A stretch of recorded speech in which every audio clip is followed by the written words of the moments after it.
year have been deployed to the country's capital, Warsaw, as part of a military exercise, that according to the Polish Defense Ministry. Poland is taking additional steps to strengthen its defensive capabilities as Russia's war in neighboring Ukraine enters its second year later this month.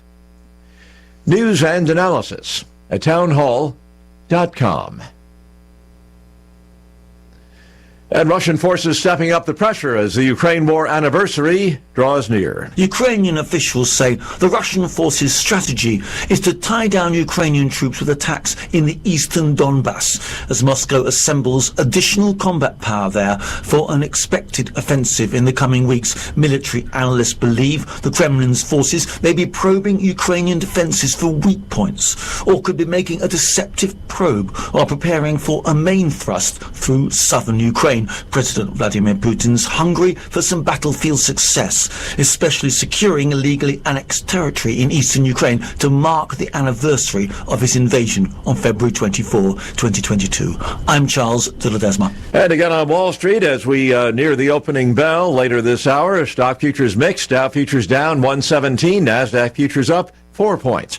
More on these stories at townhall.com.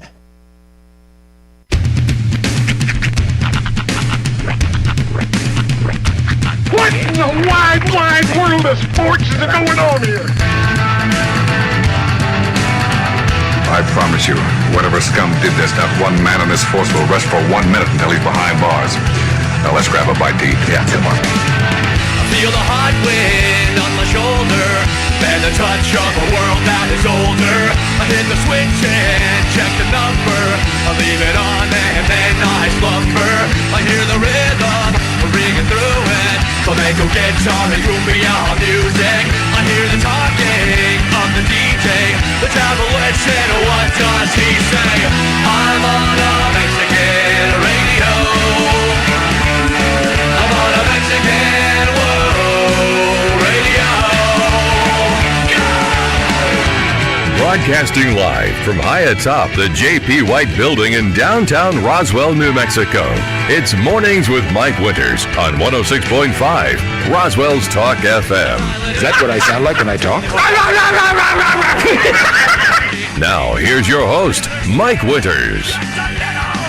And good morning, one and all. Welcome to Mornings with Mike Winters. I am he. That would be me, Mike Winters. Happy Tuesday, everybody. Yeah, welcome to Tuesday. Hope you're having a wonderful day so far. Weather going to be a little different today than it was yesterday. Although, because we had such a nice warm day yesterday, it does feel less cold out there this morning. However, don't let that fool you. We've got chances of rain today, and our high expected to get like mid-40s.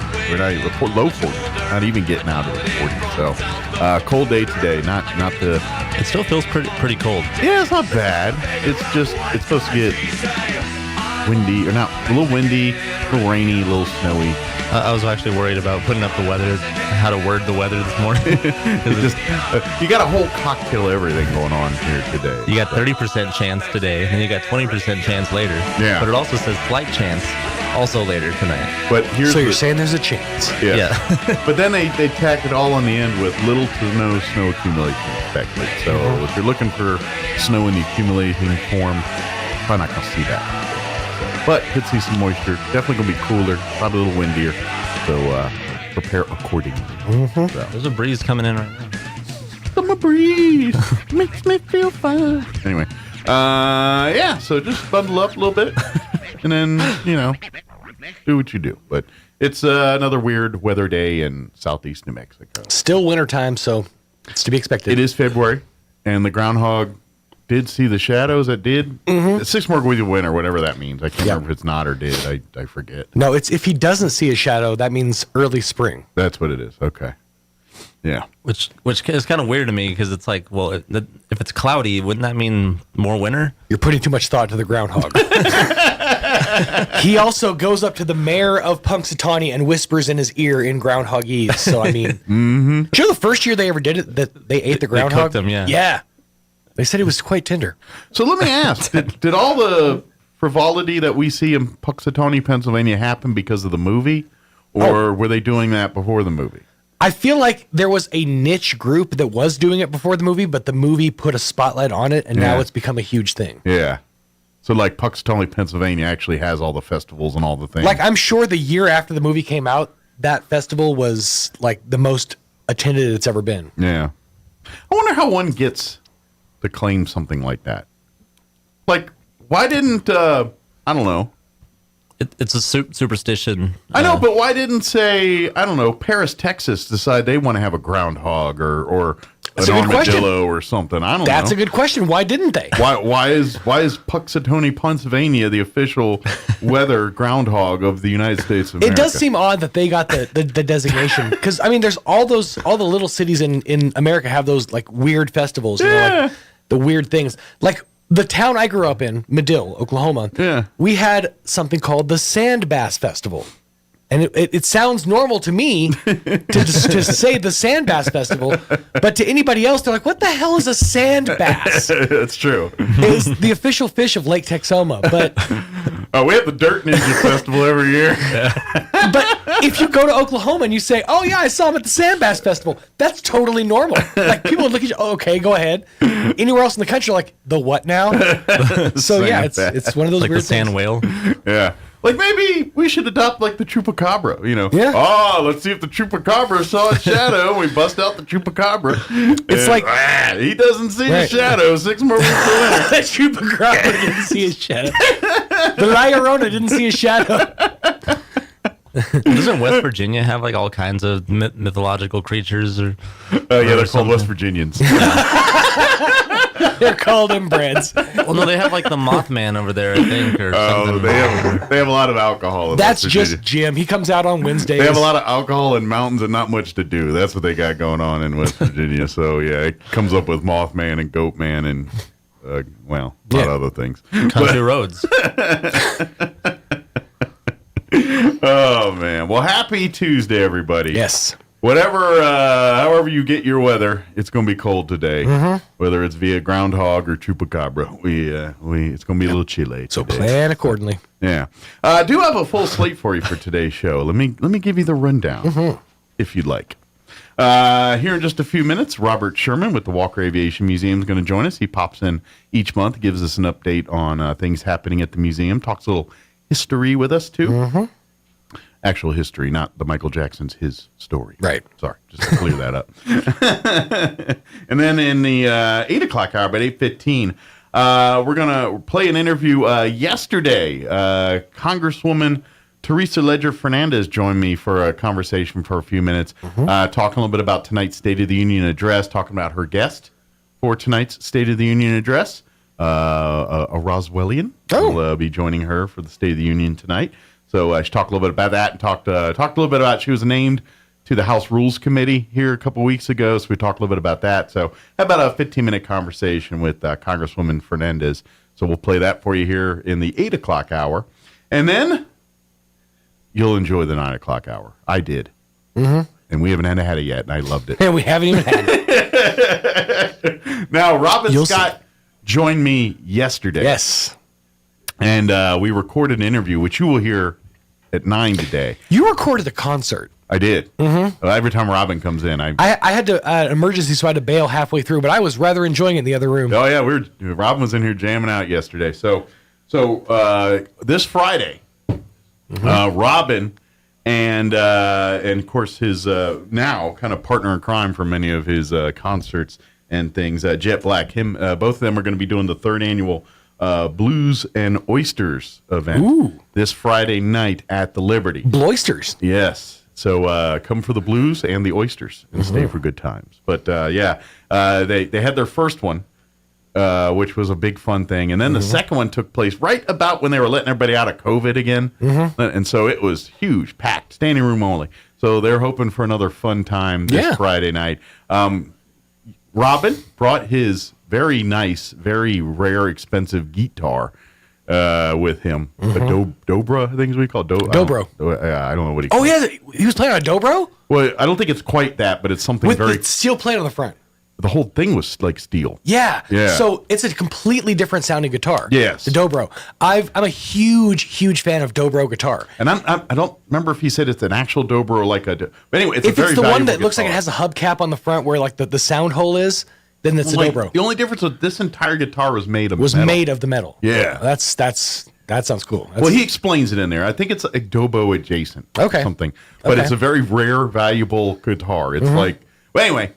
The only reason I know about the Dobro guitar is because I do commercials for a living, and I've had to use Dobro guitar music for a commercial bed. Oh, okay. So I it's a whole genre of guitar music. I like Metallica. Like Metallica. That's what I know. It's simple. But but he played a couple songs for us, and it was amazing. So we'll play it all for you here in the 9 o'clock hour, and so we'll give you a little tease, and then we'll hopefully get you interested, Get you inspired enough salivating for this Friday. to come on out Friday night and enjoy some great blues music and delicious oysters too. Yes, sir. Where else can you enjoy blues and oysters in the middle of New It's Mexico? like in 1,000 miles from either coast, any coast. That's right. Where can you enjoy but they oysters? do. They fly in the oysters and everything. It's a real big Nice. thing they're having tomorrow. So or Friday. Trying to advance the week faster. But yeah, so we'll play that for you here about 9:15. Nice. Plus, we'll have all of your features that include the news, local, national variety. We'll have your recap from the livestock report they have from the livestock auction from yesterday, and whatever else we can come up with for today's show. There was something else I was going to mention. I just completely forgot what it was. Oh well, it'll come to me later. It'll come up. Yes. It'll come up later. It is 7:15. Let's go ahead and get you up to date on the weather. Get that good news bear out there with all the fun updates for today's interesting weather forecast. I'm meteorologist Steve Hamilton with your Pecos Valley weather. We do have a slim chance of a shower or two this morning as a low-pressure system works its way through eastern New Mexico. It'll be cloudy most of the day and cool, our afternoon high in the mid-40s and a little bit breezy. Overnight, clearing and cold. We'll be dipping into the mid and upper 20s, and then tomorrow, windy and sunny. We're back up to the low 60s. I'm meteorologist Steve Hamilton, and that's your latest forecast. Thank you, Steve. Currently 38 degrees here in Roswell. Humidity is at 62%. Winds currently out of the north at 13 miles per hour. We do have a chance at rain and snow showers today. We're talking right now they're saying a 30% chance of rain and snow showers between 9 and noon today, and then it just being a rain chance after noon. Mostly cloudy today. We're only going to get to a high of 41, and winds actually not as bad as they could be. Out of the north, 10 to 20. So not too bad. Tonight, we're looking at a 20% chance of showers before 9. Mostly cloudy. A little cooler overnight tonight, 26 for an overnight low. Winds will be out of the northwest, 5 to 10. Wednesday, we're going to be sunny and back up near 60 tomorrow. Winds will be out of the west, 5 to 10 miles per hour, but picking up 15 to 20 for tomorrow afternoon. Wednesday night, we're looking at mostly cloudy skies, clear skies, with an overnight low of 33. West winds 5 to 10. Thursday, sunny, highs near 50, but it's going to be windy. Winds out of the north, 10 to 20 early, picking up 20 to 30, gusting as high as 40 by Thursday afternoon. Friday, sunny skies on a high of 53. And for the weekend, it will be actually pleasant for Saturday, sunny and 63. Mostly sunny and 65 for Super Bowl Sunday. Looks like we got some rain chances Sunday night and into Monday. So we'll see how that shapes up. All right, it is 17 minutes after 7 o'clock. Let's get you into your Roswell Livestock Report recap with Smiley Wooten. We'll take a quick commercial break. Robert Sherman with Walker Aviation Museum will join us on the other side. Don't go away. You're listening to Mornings with Mike Winters. Good morning, this is Smiley Wooten at the Roswell Livestock Auction. 1,988 head of cattle sold on Monday on a steady to slightly higher market with excellent buyer attendance compared to last week. Stocker calves sold steady to 6 higher. Feeder cattle steady to 3 higher. Packer cows and bulls sold steady. 3 to 400 pound steers 232, 242. 3 to 400 pound heifers 199, 205. 4 to 500 pound steers 211.50 to 232. 4 to 500 pound heifers 182 and a half, 199. 5 to 600 pound steers 189, 211.50. 5 to 600 pound heifers 171, 82.50. 6 700 pound steers 175, 189. 6 to 700 pound heifers 156, 171. 7 800 pound steers 172, 175. 7 800 pound heifers 148, 156. Packer cows 80 to 90. Canner and cutter cows 68 to 75. Packer bulls $1 to 103. Feeder bulls 75 to 85. The cow-calf pairs and bred cows not well tested this week. Now remember, this is the top of the market, and prices range down from this according to quality, quantity, condition, and feel. We do appreciate the business. Talk to you next Monday morning. This is Smiley Wooten, Roswell Livestock Auction.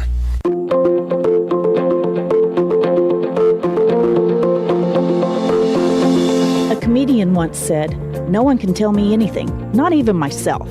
Hi, this is Pastor Troy and Julie Smotherman for The Joy of Marriage. You know, most people stop listening and start forming an answer or response when someone's talking to them within 7 seconds, so they miss most of the information. John 10:27 says, "My sheep listen to my voice. I know them and they follow me." You know, when Julie and I were preparing for this, she looked right at me after I spoke for a while and said, "What?" I guess we all have work to do in listening. But you know what? Just like learning to know God takes time and focus and to know His voice, it's going to take time and focus to really get to know our spouse and to really start enjoying and loving marriage. If you have any questions or would like further information about the Joy of Marriage Ministry, please go to jomconference.com. In New Mexico, the leading cause of death is heart disease, but it is preventable. This Heart Health Month, celebrate with Artesia General Hospital at a special presentation from the cardiology specialist at Advanced Heart and Vascular Center of New Mexico. They'll be joined by special guest Sherry Wells, Executive Director of the American Heart Association. Join us on Thursday, February 16th at 5:30 p.m. in the Green Chili Cafe. For more information, please visit Artesia General Hospital's Facebook page. One beat at a time, we're here for every heart.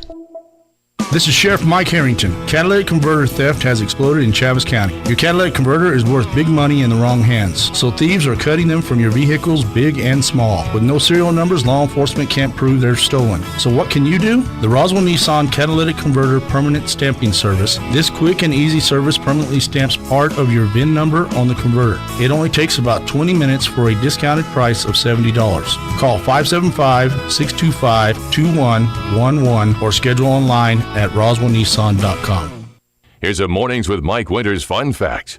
The first toilet being flushed in a motion picture was in the movie Psycho. Mike thought it was Gone with the Wind. Here's Mike Winters. And good morning. It is 21 minutes after 7 o'clock, and joining us in studio this morning from the Walker Aviation Museum, Robert Sherman back with us. Good morning. Hi, Mike. How are you glad today? to be here. Good. I'm glad to be here again. Yeah, how's life at the museum this morning? It's, I don't know about this morning, but in the last week or two, it's been pretty good. It's, you know, some days it's kind of slow, and other days we get a few more folks. Sure. Kind of depends on how busy the airport is. Yeah, how busy it is, if it's a delay on the flight or what, you know. We get more people kind of come in because they're bored and look around. But yeah, and a pretty good group. And well, and here's something we can remind folks is you don't have to be going on an airplane to go see the museum. Yeah. It's open. It's not open around open the very flight long, schedule. Yeah, but during the middle of the day, during the flight schedule, about it's 11:30 or earlier, if 11:30 till about 2 o'clock, we're open. Yeah. Yeah. And also, if you have like youth groups or things like that, and you want to make special arrangements to come and do that, you can talk, and the folks at the museum will be happy to work with you on setting up certain things and doing all the special arrangements for certain groups to come through or participate in certain aspects of all the different things that the museum does. Yeah, so absolutely. But so just because it's not right there doesn't mean you can't get involved. But yeah, if you're like one of your lunch breaks one day, if you're want something a little different, come on down and check out the museum and have lunch down there while you're at it too. So, That's right. I had a little food court thing are right there, Yeah. about 70 feet away from where we are. Yeah, pretty good food right there. Right.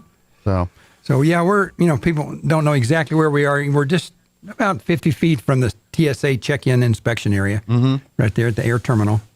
So can't miss you. Can't miss it. It's not too hard to get lost in that airport. It's only so many buildings or so many feet you can go. Yeah. But yeah, it's now for folks who don't know, the museum really kind of honors two things. One, it honors the base, the Air Force base that called that part of town home for many years. Originally Roswell Army Airfield, and then Walker Air Force Base. So it does spotlight the missions and the things that took place at the museum or at the base during World War II and post World War II. And then, of course, the other facet is the Cold War era with the intercontinental ballistic missiles. They're back in the heart of the Cold War. This region called home to many of those secret little guys buried out in our deserts. So there is a focus on that too. So really, that Cold War era and World War II, and kind of the role that this area served to protect our nation. Yeah, the actual construction of Goddard High School is kind of a witness to the Cold War. Yeah, because the classrooms are all underground, and so they decided when they're going to build that, and then about the time they got it built, the base closed. But still. Yeah, it's I went to a high school in Maryland that was built Cold War era, and it was got that same underground basement. Half the school was underground like that. Yeah. Right. Or in Artesia, they got, what was it? What school is it? Yeso? Or there's one of the elementary schools that the whole thing's under. It's not open anymore. I think the school district uses it for storage. But one of the old elementary schools is all underground, and it was all for the Cold War stuff. And I remember reading an article years ago about it, how it's one unique school, all underground and everything there in Artesia. But all that's because of the Cold War and all that. That's kind of like when my dad on West 8th Street up on Enchanted Hills, they moved to, assisted living when they were older. And only then did I realize when you open the garage, double garage, and pull back those big sheets of plywood, guess what? There's stairs going underneath that my dad had built, and they had a little bunker underneath the house there. See, as a kid, that'd have been cool to have it. Oh, yeah, really? Come on, Dad. Yeah, right? Yeah. How much fun could you have with that? Yeah. But so really, that's kind of what the Walker Aviation Museum pays tribute to that. Now, of course, they've kind of adopted a bigger, now, for the last several years, it's focusing not only on spotlighting the history of that, but also promoting STEM technology career fields, and really trying to get young folks into aviation career fields and things like that too. Right. For those out there that, I think everyone knows what STEM is now, but science, technology, engineering, or math type jobs. So that's kind of our other mission. So you're right. We got the history side, and now we have the, youth career side. Matter of fact, when I'm in the museum, you have people come in, and I ask them, I said, by the way, do you have any, I have to look at them first, and I don't want to, offend them. Say, do you have any kids or grandkids that are, 12 to 18 years old or whatever? And if they do, then we give them our website. We give them a card that has the website on it, wafbmuseum.org. Yep. And just tell them if they go to that website and you click on education, then a bunch of information comes up. As a matter of fact, I'm going to be talking about that today at Kiwanis. But under education, it comes up and it gives you a one full page of information of what we do for students and kind of the scenario and some of the YouTube videos we show for career orientation. And then as you continue on that selection under wafbmuseum.org under education, you get a whole list of all the YouTube videos that we show. And actually ones that we have that we don't show, just a whole bunch of them on education or careers, and then on aircraft. And then you come to a place where it says professional pilot training, and that's 38 videos of professional pilot training that if you watched all of it, it would be about 12 hours long. Wow. And they can actually click on it right on their cell phone or smartphone and just watch the 10-minute to 20-minute type YouTube right then. Yeah. Right there. And it kind of works out. Now, for us older folks, we don't consume information this way, but a lot of younger folks do, and they'll go and hit like the YouTube videos and watch it. So really, this almost steers them in the direction of the way that they kind of consume items today. You know, where we turn on the TV and sit down and watch it, they'll sit and watch 10,000 videos off on the internet and things. And so this is kind of like steering them in a direction on how they get this stuff anyway. So it's kind of say, hey, you want to go down a rabbit hole of a bunch of videos on STEM related career fields? We got a whole genre for you to click. And once you get on that website, depends, if you're on a computer, it comes up on top. And just like the education is written out, education, where on the smartphone is some lines up in the upper right-hand corner. And you click on that and it comes down and gives you a choice. Oh, here's education. You touch that. Okay. So then if you scroll on down on the iPhone, it'd be toward the bottom. On a regular computer, it'd be on the top. But you come down where you find 3 kind of scary pictures of old guys, me and Bob Donnell, helping the kids with their flight simulators.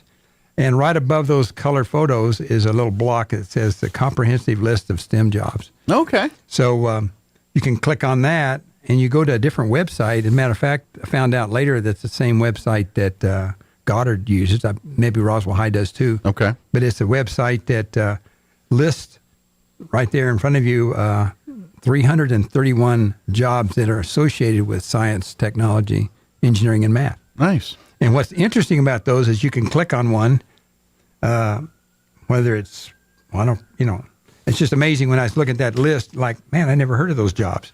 But you click on them and it gives you probably anywhere from, 20 to 30, 50 pages of information, because you can go down on a particular job and it'll list maybe 10 characteristics that are ideal to hold that job. Okay. And different skills that are good to have that job. Okay. Besides education, training, needing, requirements and stuff like that. So it gives you all kinds of continuing information about that particular job once you select one of those. Again, this is on a different website that's just dedicated totally to informing people that are interested in that particular or one of those 331 jobs of more and more information. So gives folks a really good chance. And the reason we kind of did this was a lot of us thinking, when I was in middle school or back in those days, junior high, I wish we'd had that opportunity to look at different things and say, wow, I hadn't thought about doing that, and then check into it. And, instead of just not having it. And then the final thing you have on that website, if you continue to scroll down, is about 500 local STEM jobs in the Roswell region we pulled out of 3 phone books. Oh, wow. And it's listed alphabetically, starting out with accounting, air conditioning, heating contractors, aircraft ground support equipment, on and on, clinics, computer services. So gives local kids a chance to say, well, there's some jobs here in the local area that I might be interested in, give them a call. Absolutely. Yeah. That's the thing too, is with STEM, it goes into a lot more corners than people realize, It does. When you see that list of 331, it's kind of like, wow, I didn't even know there was a job called that. Well, there's a lot of math needed to figure out the way we handle and create things. Yeah. So it's involved there. So yeah, that's what I love about it. It really, and that's the cool part is you guys are showing these kids actual careers and opportunities that are real. And what I mean by that is, you go to school and they'll teach them STEM, math and stuff, and the science and the formulas. But this stuff says, okay, all that math you're learning in school, why is it important? It's so you know how to create this air conditioner, or how to repair this engine on this airplane. That all that math and stuff is going into that thing you're doing, and so you're actually giving these kids something tangible that says, why do I need to learn these formulas and all this? Well, that's why. So that plane can fly. So that computer can do what it's supposed to do. And that's cool. That's what I love about it. It gives a real, concrete thing that they can work towards and understand why they're having to learn all these science equations and math formulas and all this other stuff. So yeah, we recently had early college class come in that was studying aerospace engineering, of all things. And we came over and they got on the flight simulator and we showed them just some stuff dealing with jet engines on our list of videos that we have that's on the website. And then we did that for one session, and then the next session we coordinated with AirSail. Okay. And they went over to AirSail and got a nice tour over there. See how they do their thing over there and all. Right. And that's something that you guys work with youth groups and stuff all the time. So if you're a youth group out there and you're looking for a cool opportunity for some of the kids in your program to learn some STEM stuff and have fun and see cool airplanes and cool things like that, then please reach out to the museum. Let's see what we can do. And this is. I know yourself and Bob and everyone over there love that. That's the fun part, is when you get kids and families coming in here and wanting to check this stuff out and see it all. It makes you guys, the whole reason you guys are out there doing this stuff. So, right. So we love it. So right now, our current board members are myself and Allie Bishop is our treasurer, Katie Yates, Sandy Correa, secretary. I'm sorry, Sandy, if I mispronounced your last name. Bob Donnell, Juliana Halverson, Judy Armstrong, Jerry Cloffer, Friar Yorak Nowaki, Father Nowaki, and Stephen Miller and Ted Smith. And General Murray, who used to be here, remember? Yeah. Oh, yeah. We've had General Murray. He wants us to kind of keep him in absentee. So when we send out emails, I always send him a copy. So he kind of even though he's retired and now living his life, but he still has a love and passion for the museum and pops in and checks in from time to time. So yeah. Everybody probably knows that story about why I always told him one time when he was here. He's always a really serious guy. And I said, I wondered why I felt a lot more mature than you are. It's kind of hard for me to say as a colonel to the general, but right. Retired. He's a young whippersnapper. But we come to find out that I was born about 13 hours before he was. The same day. A lot can happen in 13 hours. 13 hours, man, You can live a whole life in 13 hours. That's right. By the way, I've got a couple little stories and things. Yeah, let's talk a little fun history. One of the, and this doesn't relate necessarily to Walker, but it's kind of a military thing. I was in the military for about 30 years with the Air Force. Not about, but 30 years and 1 month, I think, whatever it was. One month, 2 hours and 27 minutes. There you go. But while I was in England at RAF Falconberry, this was like during the height of the Cold War. This is like in 1983. And we were inserting the TR-1 into the European theater, and the TR-1 was another name for the U-2 spy plane. And I think the TR-1 kind of came out because it was kind of more, after the shoot down and stuff, it was kind of more politically acceptable to say TR-1 versus, tactical reconnaissance 1 versus U-2. Oh, that's a spy plane. Okay, whatever. Yeah, you get a certain connotation. Yeah, I get you. And a gentleman I'd worked with before, because I'd been at Beale for 3 years with U-2 and SR-71, but we were there. And one of the guys, airman working there, was Eric Mays. And Eric was no little guy. He was about 6'5", 6'6", and about 230 pounds, but total muscle. I don't think he had any fat on him. But the thing about Eric, he got to be known as Big E, so everybody called him Big E. And we'd be when we were at Beale, we had people scattered around the world, and they would be gone for 2 or 3 months, 4 months at a time, and we would have to carry the all of the equipment for the pilots, their pressure suits, helmets, boots, and all that stuff, and it all went in a box. And that box was about 105 pounds, but Eric was known. Everybody else was carrying. We'd carry the boxes out to the airplane, the KC-135s, when they were getting ready to deploy. And it'd be 2 people carrying the box, but Eric would just grab a box, hold it up over his head, and walk out to the aircraft. Yeah, there was always one of those guys. That was always one of those guys, yeah. So when we were in England, he got selected as the Airman of the Quarter. And then one morning, I was in my office, and knock on the door, and the door's open, and he just comes. I said, "Come on in." He comes on in and stands at attention, salutes, and lays a piece of paper on my desk. And he had recently just received a certificate for Airman of the Quarter. And he just said, "Sir, I'm returning the Airman of the Quarter because I don't deserve this because what I did last night." I go, Oh, okay, Eric. Yeah, well, let's talk about it. Let's talk about this. He said, "I'm sorry, sir. I I had a phone call in the hallway in the barracks, and my girlfriend dumped me, and it really made me angry and upset. And I went back to my room, and I'd accidentally locked myself out. So I just jerked on the handle, and he ripped the door frame right out of the wall. This is the kind of guy he was. Strong dude. Strong dude, yeah. So he said, that kind of damage, I don't deserve to be Airman of the Quarter. And I said, okay, wait a minute. Let's think about this, man. I said, okay, Eric, we're at the height of the Cold War here in Europe, trying to prepare a new weapon system to be used against the Russians. I personally need about 24 more guys exactly like you that are ready and willing to kick some serious tail. Tail. Okay, tail. Yeah. So get out of here and ask the personnel repairing your door how you can help them. And by the way, take your Airman of the Quarter certificate that you earned and get out of my office. You're still number one in my book. Now get back to work. So well, it just shows the integrity this man had to come in and there say, you go. That's why he was Airman of the Quarter. He exactly. Yeah. Well, that's the definition of integrity, doing the right thing even when no one's watching. And out there working hard. So I saw him at a reunion a while back, and he was still a big guy. But that was fun. That's cool.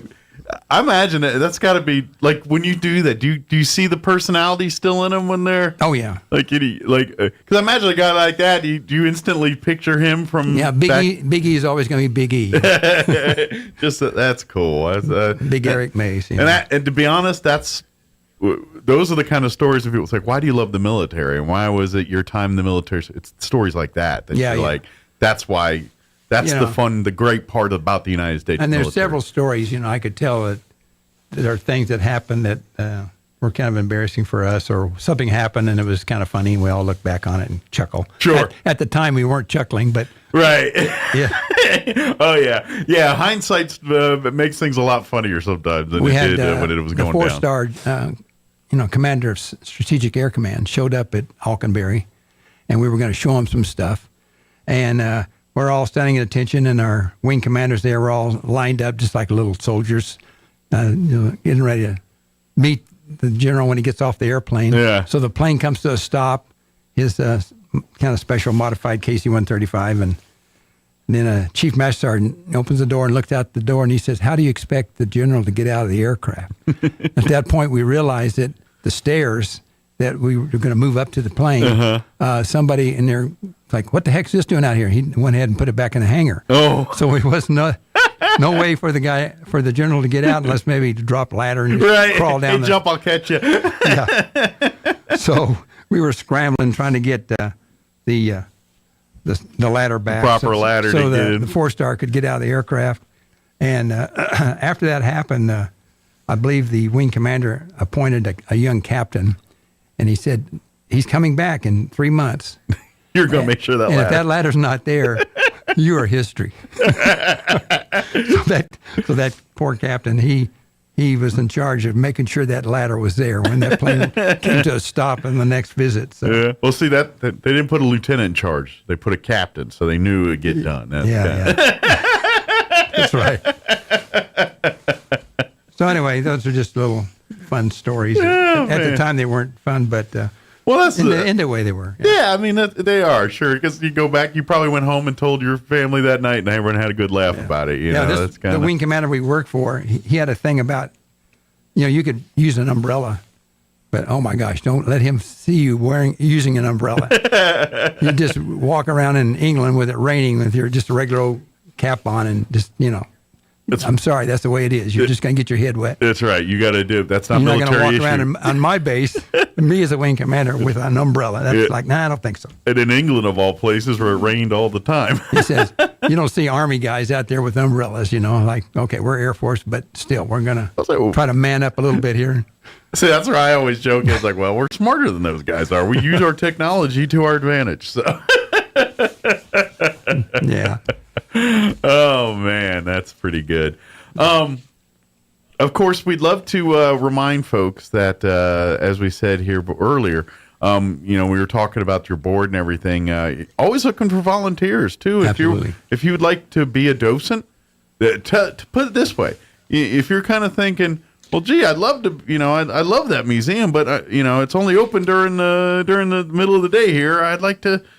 have it available more hours. Well, with more volunteers, we can do that. That's absolutely true. So if you're interested, please reach out. I mean, you've got some great volunteers right now. I know we had Ted on a couple months ago talking. Ted, myself, and Bob Donnell. He's a walking encyclopedia when it comes to this stuff. He's having some issues, family he's having to take care of, and he's over in Fredericksburg, Texas. But he keeps telling me every time he calls on the phone, he'll talk to you for a pretty long time because he wants to tell you all the book he's reading now about the history of Walker. He loves to gather information. He loves to share absolutely. it. Yeah. He's a walking history book. But and based on his career in the military, it probably fits him to a T. So. Yeah, that's right. He was as far as retired what his Army intel guy and all kinds of stuff. But so far, we want to thank supporters of our museum, Pioneer Bank, Featherstone Development, Glenn Furniture, Six Bomb Wing Group, David Petroleum, and Gerald Murray sent us some money. And in the past, Roswell Toyota has been a key person in XL Energy. We've got our flight simulators from a grant from them and some of the physicians in town and doctors and other people. So I don't know how many times we hear organizations and they always want to thank people helping us, and time again, Crumlin Auto Group, one of their dealerships, and Excel Energy are always right there in the forefront as partners with these organizations. So. Also, Steve Griffin and of course Steve gave us all this weather equipment. He was a professional weather guy in the Navy. Steve Griffin, Jim Williams, and Bob Donnell's idea of we put up a pegboard, 5 4x8 pegboards on the south wall on that reinforced concrete wall that we use a nail gun for. Got the nails. Got the TSA pretty excited about it. But anyway, a minor security issue. So it's a lot better situation now for hanging pictures there in our museum. So that's been upgraded, and so that's a good thing. So. Yeah, absolutely. So if you'd like to volunteer, please go to the website again, wafbmuseum.org. Speaking of, if you'd like to donate and to help financially, there is a donate now button on the website if you want, but you can also, they also have the Amazon Smile, which when you go to shop through Amazon, if you shop through the Smile portal of the Walker Aviation Museum, all of your purchases that you make on Amazon, a small percentage of the purchase price will get donated to the Walker Aviation Museum. Doesn't cost you any extra. You go on Amazon and buy what you normally buy. You pay what you pay, but Amazon donates like a couple pennies off each purchase that you make through that portal to the museum. So you'll find the link to it at the Walker Aviation Museum website there. If you click that link, and then once you're there, I'd go ahead and bookmark it. That way, anytime you go to Amazon, you click on that bookmark and you're helping out the museum every time you do that. Absolutely. But it's, again, through the website, wafbmuseum.org. You'll just see the Amazon tab there. It's like shop Amazon through this tab, and you click and you'll save some money. Or you'll help the museum that way, too. And, of course, if you want to reach out and get involved as a docent or serve on the board or want to get involved in any way, shape, or form, you'll find all the contact information that you need to there at the website as well, too. Right. So. Do we have time to give a quick thing on General Walker? Yeah, absolutely. Our base, Roswell Army Airfield, was renamed to recognize General Walker, who was raised in New Mexico and born in New Mexico. But anyway, so people say, how come or how did our base get to be called Walker Air Force Base? He's a pretty cool guy. Yeah, he was. And actually, several things about him before he was killed, very significant accomplishments. But anyway, Kenneth Walker was born in July 17th, 1898 in Los Cerrillos, New Mexico. And so technically, he's older than the airplane. That's right. 1898. He died on January 5th, 1943, just about a month before I was born, in the area of Rabaul, New Britain, New Guinea. And he was a United States Army aviator and the United States Army Air Forces Brigadier General who exerted a significant influence on the development of air power doctrine. Walker joined the United States Army in 1917 after the American entry into World War I as an aviator and became a flying instructor at that time. In 1920, he received a commission in the regular Army. He was a commanding officer of air intelligence in the Philippines in 1922. He returned to the United States in 1925 and graduated from the Air Corps Tactical School in Langley Field, Virginia. And he was a forceful advocate of the efficacy, of strategic bombardment. He was a champion for strategic bombardment, and he published a lot of articles on that subject. He participated in the Air Corps Tactical School's development of the doctrine it was called industrial web theory, which called for the precision attacks against carefully selected critical industrial targets. Now, this is coming up right before World War II. Mm-hmm. Okay, so shortly before the U.S. entered World War II in 1941, he was one of four officers that devised the Air War Plans Division-1. That was a blueprint for the imminent air war against Germany, and it called for the creation of an enormous air force to win the war through strategic bombardment. So he was a strategic bombardment champion from the beginning. Wow. In 1942, Walker was promoted to brigadier general and transferred to the Southwest Pacific, where he became commanding general, 5th Bomber Command, and under the 5th Air Force. General Kinney and his boss, General MacArthur, told General Walker to avoid flying operational missions so he wouldn't get himself killed. But General Walker been leading from the front and not sitting back at home on home base. And then on January 5th, 19 shot down in a B-17F.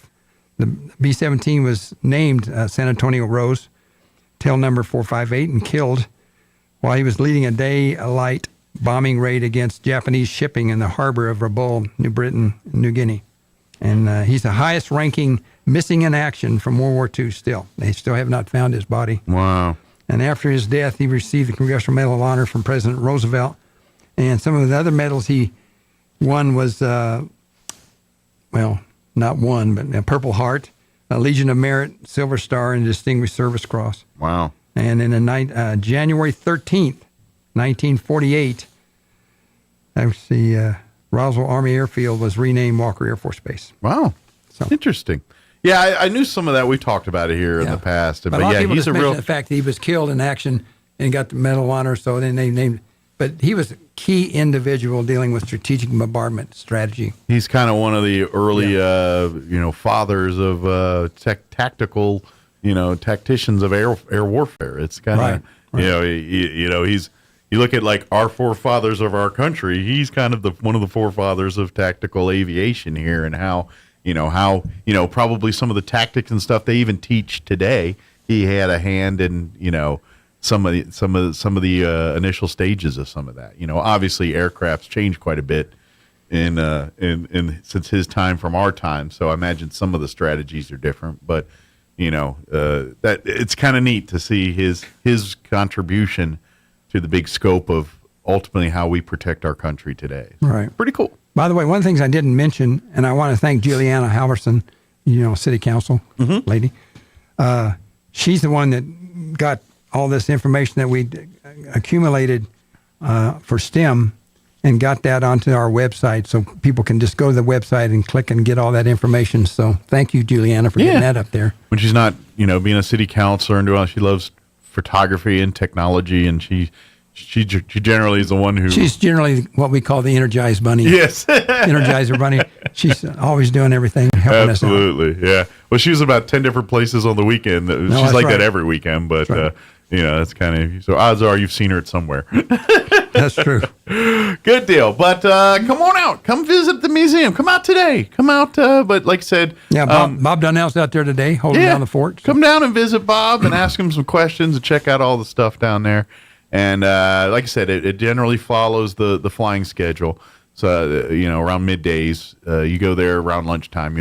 During the week, you're going to see the museum open. So come on by and check that out. And like I said, always looking for, if you have an interest in volunteering, in whether as a docent or to hang some pictures and do that kind of stuff, whatever it is, would love to have your involvement. And of course, don't forget youth groups, any groups really. You're interested in coming out and working with the STEM or doing some of the stuff with the museum, partnering up on some of that.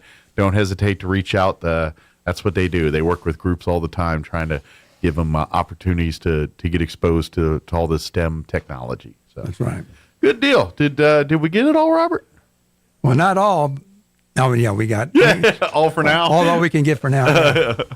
All of the news that's fit to read, or whatever that old saying was. But that's right. Anyway, thank you, Robert. As always, appreciate the visits, and we look forward to our next one here. And in the meantime, just get on out there and check out the museum and check out the website, wafbmuseum.org. And before you head out, go hit there and make a donation and read a little bit more about the museum. One last thing. Yeah. I mentioned it last month, but Countdown 1945. That was published in 2020 by Chris Wallace, was the author. Okay.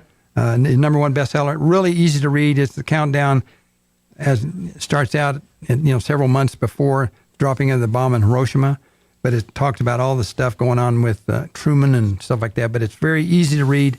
And Bob Donnell said the best book he had read in a long time, and I feel the same thing. I gave it to my barber, and he goes, wow, that was great. Nice. So anyway, Countdown 1945 by Chris Wallace. Excellent. Okay, check it out. Your recommended reading for this week. Recommended homework. There you go. Next month. Okay. Thank you, Robert, as always. We'll see you next time. Okay. All right, 7:54, quick update for news and breaks before more news. Don't go away. Now for your Pecos Valley News Update, I'm Jared Cirillo. The Eddy County Sheriff's Office is asking for some help in solving a cold case homicide that dates back almost 3 years. In April of 2020, ECSO responded to the report of human remains that were found in a remote section south of Malaga. Several human bones were found in the area, which were eventually identified as belonging to 43-year-old Brandy J. Fernandez. Fernandez lived in Carlsbad. A reward is out now for $4,000. That's posted for information that leads to an arrest or conviction in the case. If you know anything, call police. You can always remain anonymous. And still no word regarding a search for 2 missing jet skiers at Brantley Lake State Park. On Sunday, the Eddy County Sheriff's Office said it sent deputies to help with search efforts after 2 people were reported missing on the lake. Authorities have not provided any updates on whether the 2 were found. Their identities have also not been released publicly. You're up to date. I'm Jared Cirillo reporting. There are now more than 1 million hobby drones registered in America. Heaven only knows how many are buzzing around unregistered. But if one hovers above your home, watching you, much like the Chinese spy balloon, what can you do? I'm Kim Commando, brought to you by T-Mobile. Their advanced network now goes farther than ever before. Visit T-Mobile.com/55 today. The Chinese spy balloon floated across the entire United States, from Montana to South Carolina. But a hobby drone should only fly 400 feet above the ground. But what if a drone is hovering and videoing your home and your family? The government can shoot down spy balloons and drones. You can't. Shannon's Law makes it a federal crime to discharge a firearm into the sky. It's also against the law to jam a drone signal. You just don't know where it will fall. Here's what to do. Photograph it and call the police. And then try to see wherever it lands. Find my daily longer podcast wherever you get your podcast. It's perfect for at home or whenever you're on the go. It's called Kim Commando Today. Are you prepared for the unexpected? It's only a matter of time before your out-of-warranty vehicle is in the shop costing thousands. If that unexpected breakdown happened today, would you be ready? You can be with a plan through CarShield. When I needed a repair on an older vehicle, CarShield saved me over $4,000. With CarShield, I don't have to worry about what might happen to my car next. After all, your car is more than just getting you from point A to point B. From picking up your kids to going to a new restaurant, cars are an essential part of our lives. That's why CarShield offers protection plans to fit every budget and include 24/7 roadside assistance, courtesy towing, and rental car eligibility. Call now to save 20%, so you'll always be prepared for the unexpected. Call 800-858-2550 or go to carshield.com/Kim.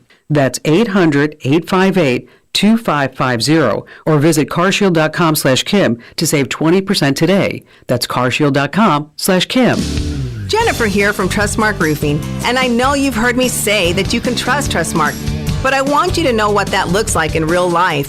A few years ago, we installed a beautiful new roof for an older woman who was recently widowed. She was an artist and colors were really important to her. So when she said she didn't like the color of a brand new roof, we took that seriously. She had picked the color and signed off on it, but I just kept thinking, if she's going to walk into her house every day and be disappointed, then we're just going to redo it.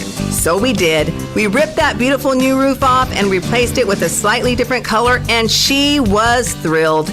Yes, it cost us quite a bit of money to make her happy, but I want you to know you can trust Trustmark to make it exactly right every time.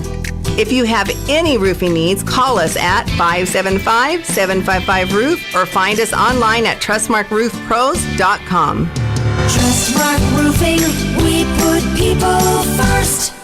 Life can be full of risks. One thing you shouldn't take a risk with ever is your family's health insurance. If you're self-employed or you now need affordable health insurance, you need to make this free call right now and see how the Health Insurance Helpline can help you get it. We specialize in helping the self-employed and people just like you that need affordable health insurance to get it. We have short and long-term health insurance plans, and some even cover dental, vision, and prescription drugs. Don't take a risk with your family's health insurance. It's not worth it. If you're self-employed or now need affordable health insurance, call right now and learn for free how to get it. Listen, affordable health insurance plans for everyone just like you are a free phone call away. So give us a shout right now. 800-503-3735. 800-503-3735. 800-503-3735. That's 800-503-3735.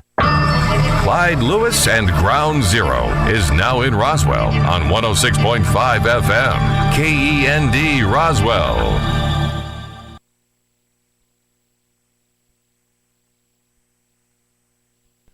And we're closing in on 8 o'clock. Town Hall News is coming up here in just a few seconds. Stay tuned. Next hour, we're talking with the folks in the Chaves County Health Council and get an update from them on some things they've got talking about. So that's coming up next. Also, we're going to play our interview with Teresa Ledger Fernandez. She's News this hour from townhall.com. I'm Rich Thomason. The death toll has topped 5,000 as crews continue digging through the rubble of buildings toppled by the earthquake and aftershocks in Turkey and Syria. Rescuers racing the clock as they try to find survivors. A lot of people still away from their homes in East Palestine, Ohio, following that train derailment several days ago. It triggered a spectacular explosion and fire. Authorities have conducted a controlled release of toxic chemicals from the derailed tanker cars. China vowing to safeguard its interests over that balloon that was shot down off the Carolina coast last weekend after it traveled clear across the country. China's foreign ministry calls it a weather balloon and says the country will continue to safeguard its legitimate rights and interests. Washington says it's a spy balloon and has no intention of returning the debris. Break one, splash one. That is a big kill. U.S. Secretary of State Antony Blinken canceled his visit to China, says spokesperson Ned Price, to refocus. Coordinating closely with our allies and partners, sharing information. Meanwhile, the Navy continues collecting debris from a 7-mile field off the Carolina coast. I'm Julie Walker. President Biden putting the finishing touches on his State of the Union speech to be delivered this evening. Aides to the president say he will use tonight's speech to talk about the last 2 years, to talk about where we've been and where we're going. Mr. Biden will highlight legislative accomplishments and some improving economic indicators, but polls show that many Americans feel the country is on the wrong track. Tonight's Republican response will be delivered by the newly sworn-in governor of Arkansas, Sarah Huckabee Sanders. Greg Clugston, Washington. Stocks are in the red on Wall Street. The Dow is down 109 points. The Nasdaq 22 points lower. More on these stories at townhall.com. Here's an important message from the Diabetes Solution Center. Do you like pricking your fingers to test your blood sugar levels? No one does, but it's important to maintain your health. And now, by wearing a small remote device called a continuous glucose monitor, or CGM, you don't need to prick your fingers anymore. It's easy to use and helps you make more accurate diabetes treatment decisions. If you are testing your blood sugar 3 or more times daily, injecting insulin, or using an insulin pump, call the Diabetes Solution Center right now. And if you have Medicare or most major insurance coverage, you may be able to get a new CGM at little to no out-of-pocket cost. Shipping is free, and we'll even bill your insurance company for you. If you are testing your blood sugar 3 or more times daily, injecting insulin, or using an insulin pump, call the Diabetes Solution Center right now to learn how to end the painful finger sticks and get your own continuous glucose monitor, or CGM, at little to no out-of-pocket cost. Voters in Ecuador rejecting a measure that would have permitted the extradition of citizens to the U.S. as a means of combating organized crime. Ecuador lies between Colombia and Peru, the world's two biggest cocaine producers. And in recent years, Ecuador itself has become a hub for the shipment of huge quantities of narcotics to the U.S., Europe and Asia. That's been a big factor in the rise in gang-related violence, with a doubling of the murder rate last year and several prison massacres. President Lasso, a right-wing former banker, proposed to deal with the violence through the threat of extradition to the US. But many saw it as an attack on Ecuador's sovereignty, while others doubted the effectiveness of such a policy in stopping the bloodshed. The BBC's Warren Bull. Landslides triggered by heavy rains swept mud, water, and rocks into several villages in southern Peru, killing at least 36 people. News and analysis at townhall.com. One Republican governor wants to help pro-life pregnancy centers. Tennessee Governor Bill Lee has unveiled plans to funnel tens of millions of taxpayer dollars to pro-life centers as he declared that the state has a moral obligation to support families. Lee said Monday that he wants to create a $100 million grant program for nonprofit crisis pregnancy centers. If approved, Tennessee would become one of the top spenders on such organizations known for dissuading people from getting an abortion. However, now that Roe v. Wade has been overturned, many centers have shifted to touting that they offer prenatal and post-birth classes. Keith Peters reporting. Boeing says it plans to cut about 2,000 jobs from the aerospace company's finance and human resources departments later this year. Boeing says those jobs will be reduced through a combination of attrition and layoffs. More on these stories at townhall.com.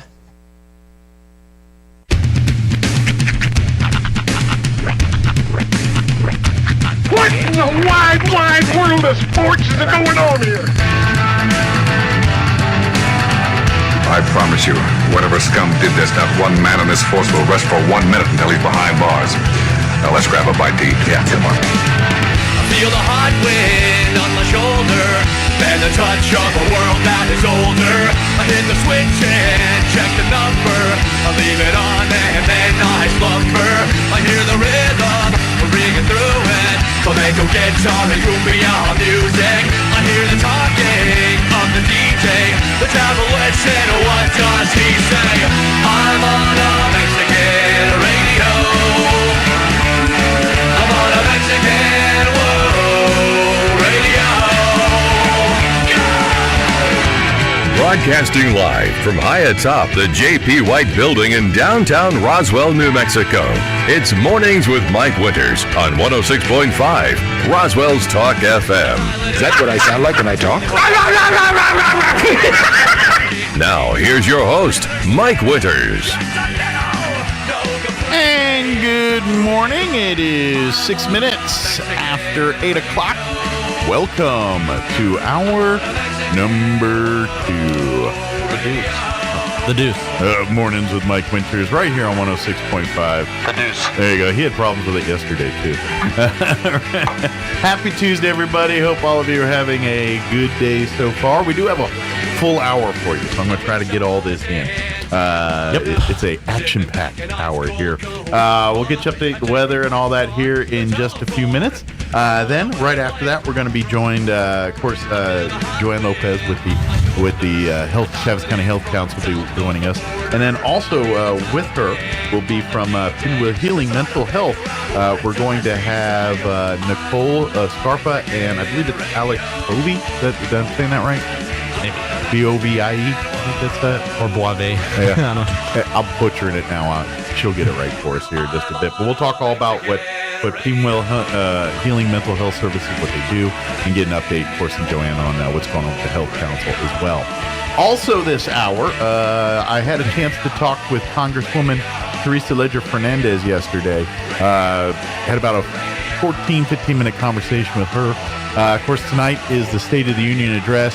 She's got a special guest that from here in Roswell that she's going to have join her as her guest at the State of the Union tonight. So we talked a little bit about that. We also talked a little bit about House Rules Committee. She got selected to the House Rules Committee about 2 weeks ago, maybe.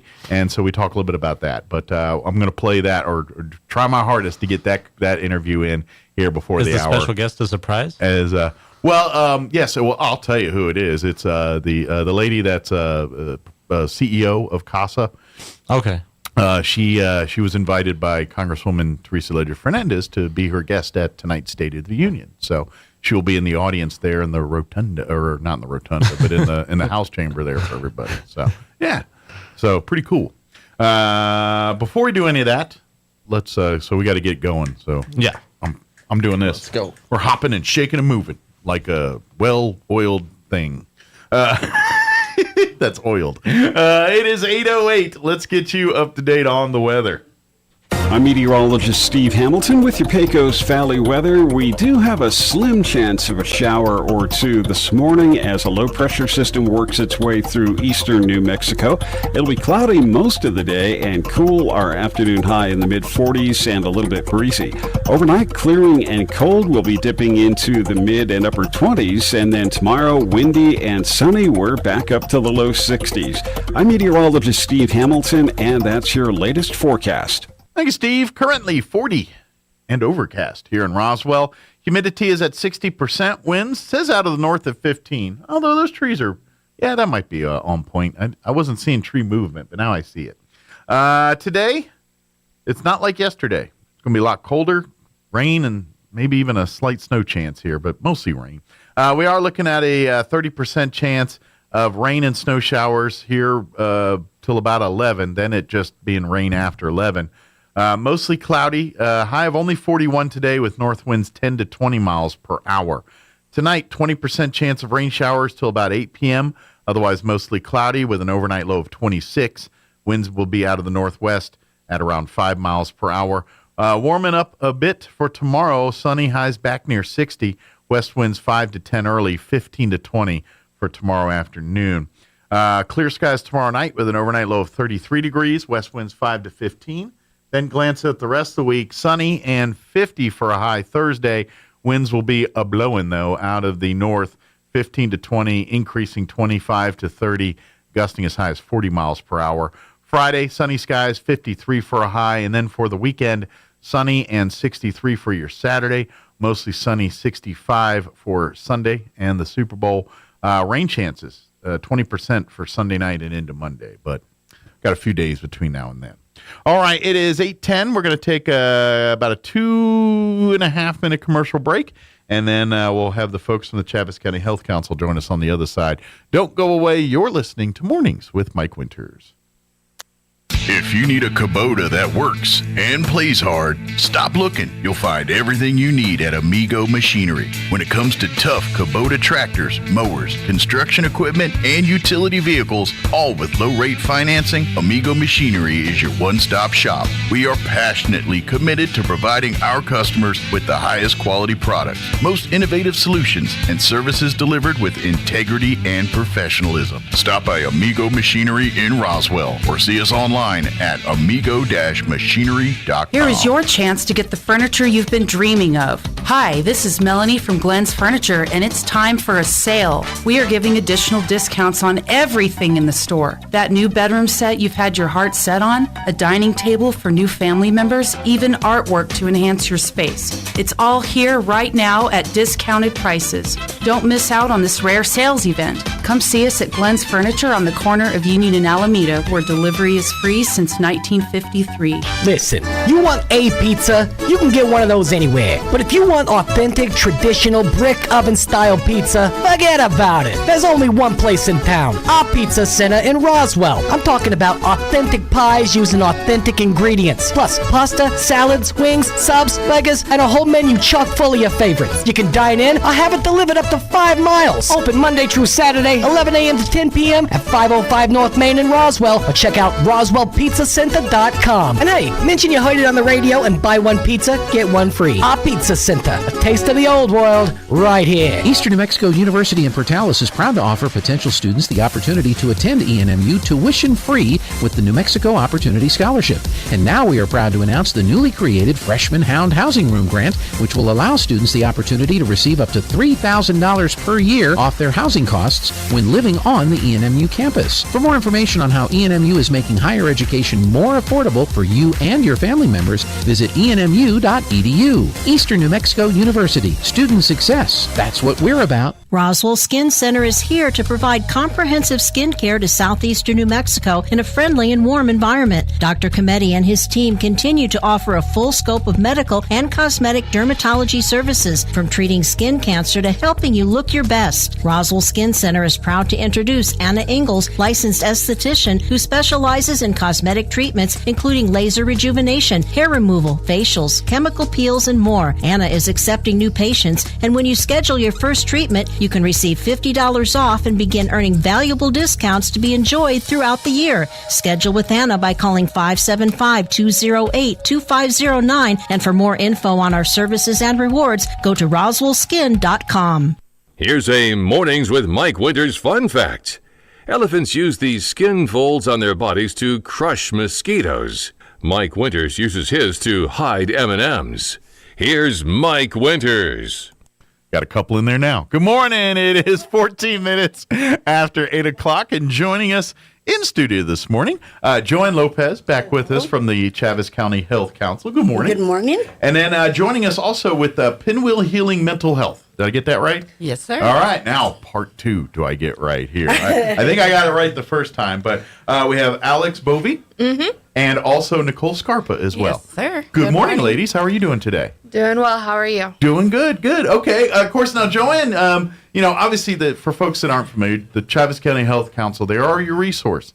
If you're trying to get in touch with finding doctors or finding access to insurance or other healthcare related things, of course, the Health Council probably best known now for 2 things. One is the back to school bash we do every August to get the health fair and get everybody get their kids their shots and everything updated, and folks can get all that. The other thing is the 211, which is the official information hotline for Chaves County for anything healthcare related, non-emergency. If you got an emergency, 911, your arm busted up or you're having a heart attack, call 911. 211 will not get you that any faster. Right. But if you're like, hey, I'm new to town, I need a new primary care doctor, or hey, I have a child with special needs, what kind of resources are available to me?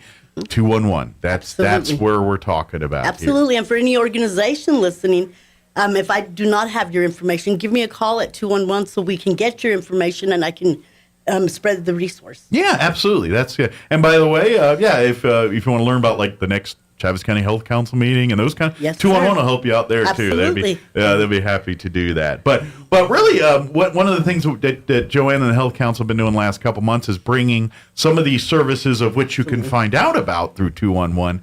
And today we have the ladies here from Pinwheel Healing here. So I guess we probably should start. Based on your name, I think we can kind of figure out you guys deal with mental health services and helping people with mental health, but kind of go from there. Explain, exactly what you guys do for patients and people. So our services have a wide variety of options available. One of the main things that we specialize in is our outpatient therapy. Okay.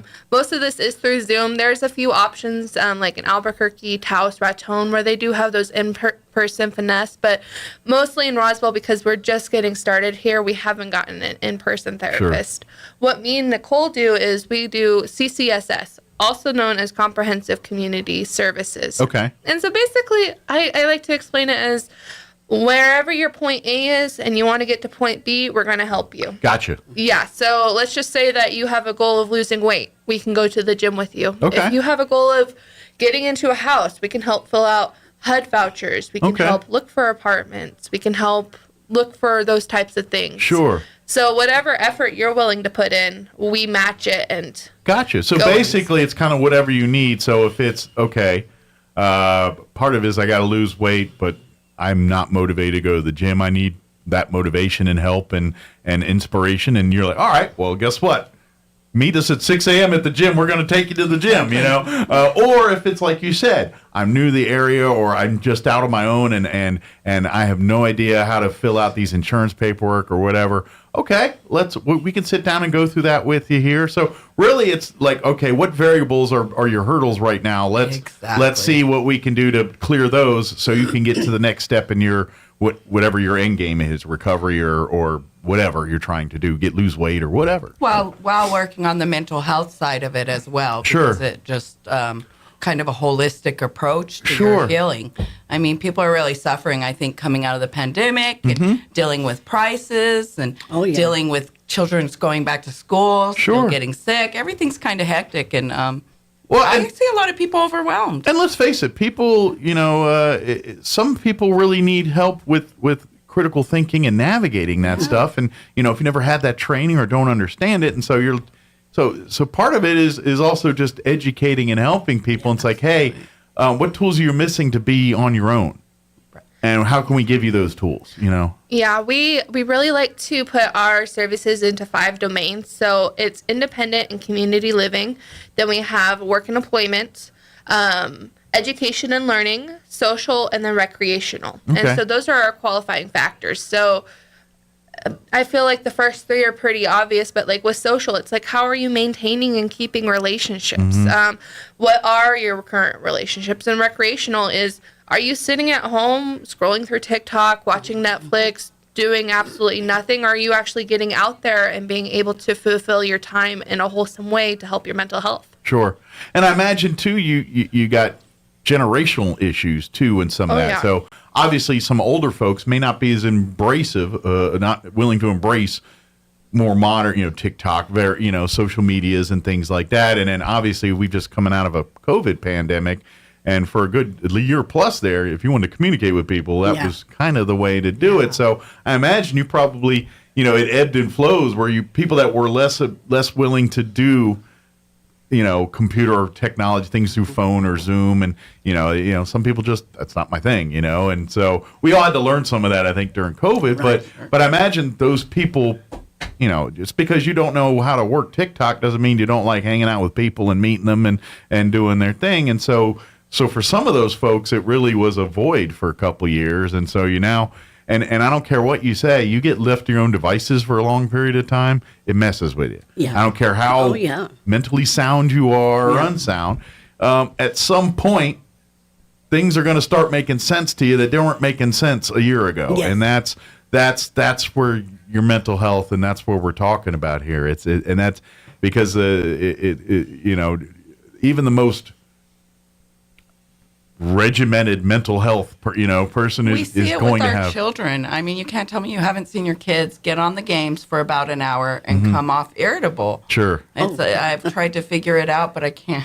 That's why we time limit, right? Because it overstimulates, I believe. Sure. I think that's part of it. And let's face it, I'm a little older than you guys here, but when I played games as a kid, it was just you playing a game. You know what I mean? Okay, it's Pitfall or Fraud. You know what I mean? Yeah. There wasn't a whole world on the other side talking and chirping, yes. and Lord knows who's on the other side of that Call of Duty game or whatever you're playing. Sir. And so you talk about bullying and all the things that we talk about protecting our kids from, maybe happening in places you didn't even realize it because you're like, well, they're just down in the basement playing a video game. It's like, oh yeah, they got the whole world on their fingertips playing that video game. Yeah, ask your kids how they're being treated every day, guys. Yeah, and treating others, by the way, too. Absolutely. Your kid's not always the same. Sometimes your kid's the one bullying people. When you're not around. Oh, definitely. They get caught up in that. But the point is, parents, you need to really pay attention to that kind of stuff because, like you said, your kid could be getting bullied, beat up, and you don't even know it. Yep. They're online. Mental health starts there, right? Exactly. Well, and the unique thing about our services is we do take as young as 14 years old. So this isn't just for adults. This is for teenagers as well. Sure.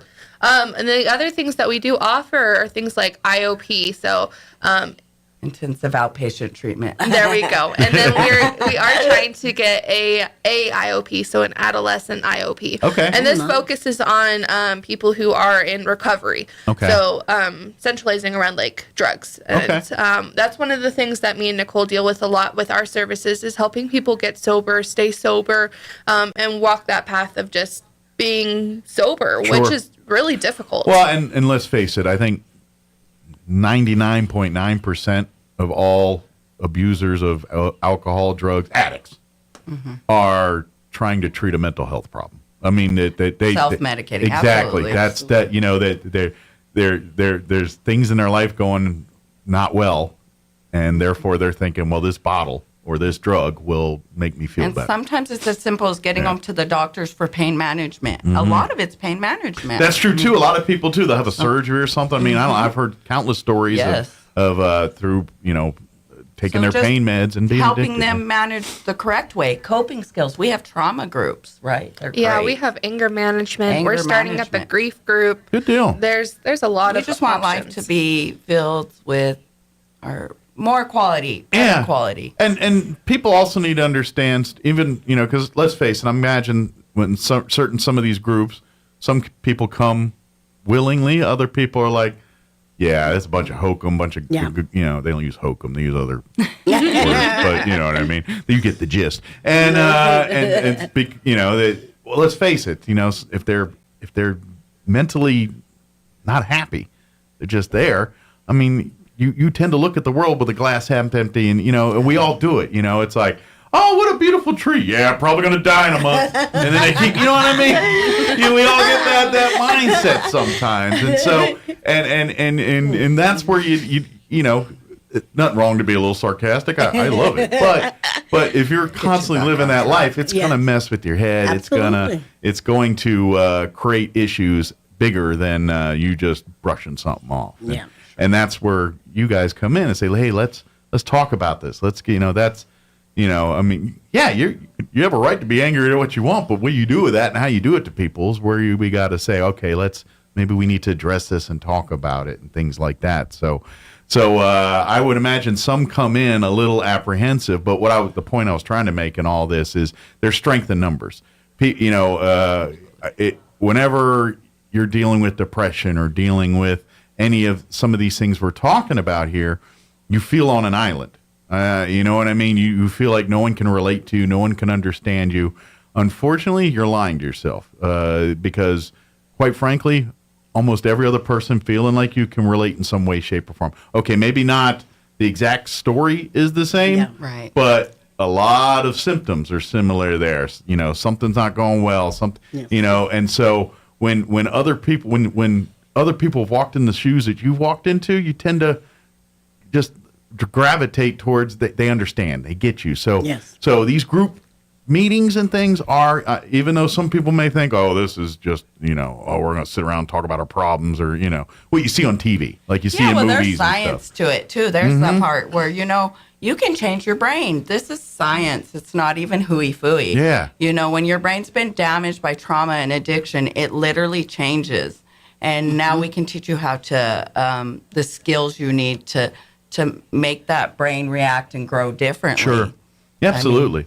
And let's face it, your life experiences impact how you view the world and things. Oh, and absolutely. So, when we talk about like PTSD and things like that, that greatly impacts. Imagine we talk about the mental, but that's physical changes all through that too. Right. And then again, we get down the same path of alcohol, drugs, because they're trying to treat, homelessness. Yeah, homelessness. We're, literally, they're in their brain, they're feeling like the world's coming apart, and they're doing the one thing they think, all right, well, at least I'm happy here, and it's that drug or that, and that's what we're dealing. I mean, I imagine you guys probably deal with like the Homeless Coalition and things like that a lot, because they're constantly seeing and dealing with people that really need some mental help, here. Yeah. And so, but here's a good thing. You don't have to wait to go to that point to reach out to you guys and talk to you guys. As far as reach out to you guys, have a website or social media that for Pinwheel? So our website's pinwheelhealing.com. Okay. And on there, you can make a referral at the bottom of the page. You can self-refer, or if you're a practicing person who feels like they have a client who needs to be referred over, you can make a referral that way as well. Okay, excellent, very good too. How are like I said, you got professionals and things that do that, but do you have a need for volunteers? I mean, is there people that can help in any way? I know there's a lot of sensitivity issues and privacy, but some people are like, hey, can I just help out in any way, shape, or form? Is there any way you can help? No, but we do have, what we have is a couple people that have done community service with us. Okay. And we have been helping with just a couple hours. We're able to help people. So maybe there's a few out there who need some community service. Maybe you can find a few things for them to, because I would love to see some young teenage group that would be just to see what you guys do and kind of give them perspective. Absolutely. You know what I mean? I mean, if they want to follow us around for a day, we would definitely have to sign HIPAA laws and everything. Sure. But obviously, that's something that we can discuss. Good deal. I mean, I just, the more we put the spotlight on this stuff, the more we get, because let's face it, mental health has been that little shadow in the corner we don't want to talk about because they're little, and so we all play that image, and that's why we're so far behind in mental health compared to other areas of medicine. So we need to play catch up. So something that the public may wonder is what is the qualifications for your program? Well, like I said, anybody can do our outpatient services. CCSS is basically, like I said, that point A to point B. How can we assist you? So ultimately, the qualifications are wherever you want to start and wherever you want to go. If you have any barriers, then we're going to help you get What past about that. Insurance or payments? How does that work? So we do forms of Medicaid, and then we do take some insurances that are listed on our website. I don't know off the top of my head. You don't have the entire list ready to go right now? If you're on Medicaid, you can't get anything approved almost. So it's really good to be on. I mean, I feel great that our services are covered by Medicaid. Well, and then again, if you need the services, come visit. We'll figure out a way to get it paid for. That's not the hurdle here. We're going to we'll figure that out. There's a program. There's ways. Joanne, that's where the resources of the Health Council come in. Well, because also we can do treat first with you. So we can meet up with you up to 4 times for 4 hours each before you're even admitted into our services. Try to get you insurance. So just kind of, so set the table a little bit here and then you guys can kind of triage from there. It's like, this person needs way more than this, or, wait, I think with a few of this, we can get this person on the right path. And exactly. So please look it up. It's called Pinwheel Healing Mental Health.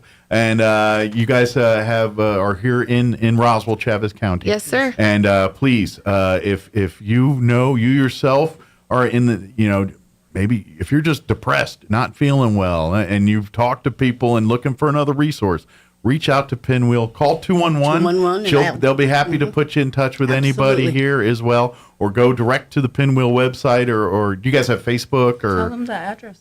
Oh, we're at 106 East Linda Vista, Unit 103. Okay, where's that at? Where Blake's is? Yes, it's on kind North of Main. in that area. Kind of behind Blake's there a little bit. We're on the corner of Main and Linda Vista. Okay. Okay. I don't hear Linda Vista that often. Right. That road. Kind of tucked in there. That's got that word street, right? And then if it's by Blake's, I'm like, and if it's by Blake's, I'm always like, ooh, they got those burritos. And by the time I get past, I'm easily distracted. Right. I hear you. Let me find out you have a food addiction. Yeah. I might be bad. I was like, why does he keep getting bacon burritos from Blake's every day? They are good though. Oh man, they're big. Oh man. This is not a paid Yeah, they don't advertise it. They're just big old tasty burritos. Sorry about that. Squirrel. But folks, we do want that this is take advantage of this. Please, it's there. Reach out. We're here. Don't feel embarrassed or like you're too good for this or this is something that this is for real sick people. I'm not one of those people. No. Yeah. We are all. And I don't care if you've lived on this earth for the last 3 years, you got some mental health you got to deal with, right? I don't care who you are, where you come from, have PTSD. we all have had a rough 3 years, and we all need to take care of ourselves a little bit. Give and love and support others, but at the same time, don't forget about the carriage you're walking around with. Absolutely. Here and take care of you. It's a conversation worth having. There's nothing wrong with talking. And you about you can't help others if you don't have yourself right too. Or not do them justice. That's so. Please, even if Pinwheel's not for you, find something. Get something out there to help you navigate life and find you some happiness and joy and all the aspects of life that we love with humanity, not the stuff they love to throw at us ad nauseum. Good deal. Is there anything we missed that we wanted to share?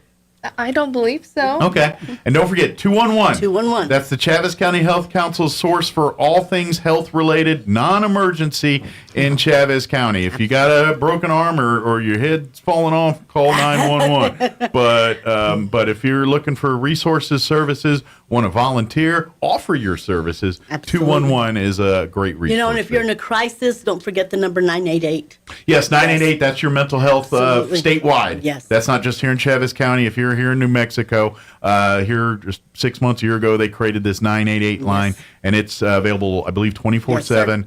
If you're upset, happy, and a little worried, call 988. Someone will be there to talk to you and do whatever you want to do from that point. Absolutely. So, very good.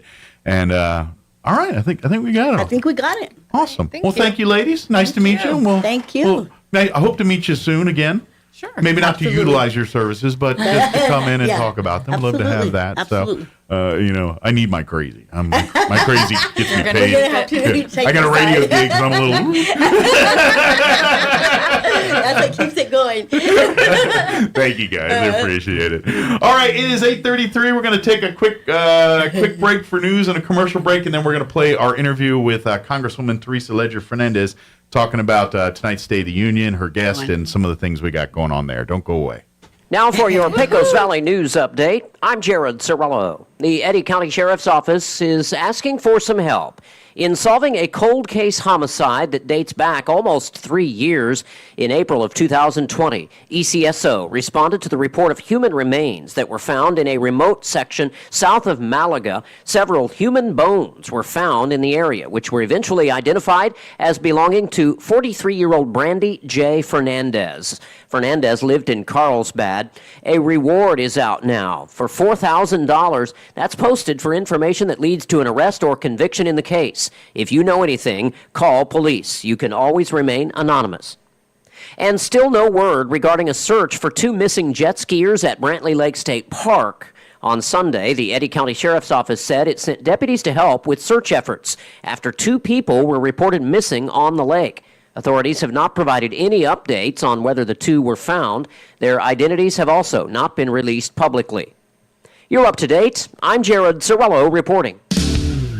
Jennifer from Trustmark Roofing here, and I can tell you it's not always easy being a female in a male-dominated business like roofing. I remember one time I was at a meeting to bid on the roof for a local college, and it was me and 13 men. Well, I won that bid, and I'd like to win your business too.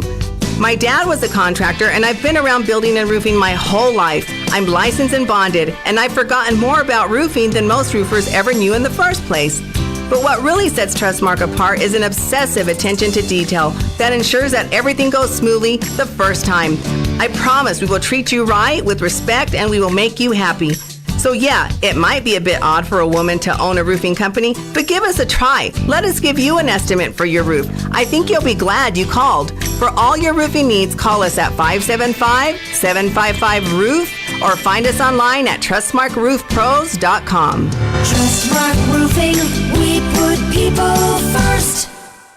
Heart disease is one of the leading causes of death in New Mexico, but it's preventable. If you have high blood pressure or cholesterol, are overweight, smoke, or have other risk factors, it's time to talk to a cardiologist. The cardiology team at Artesia General Hospital has the experience and latest diagnostic technologies to help you identify your risk factors and diagnose and treat any heart health concerns you might face. One beat at a time, we're here for every heart. Request your cardiology appointment today at artesiageneral.com/heart.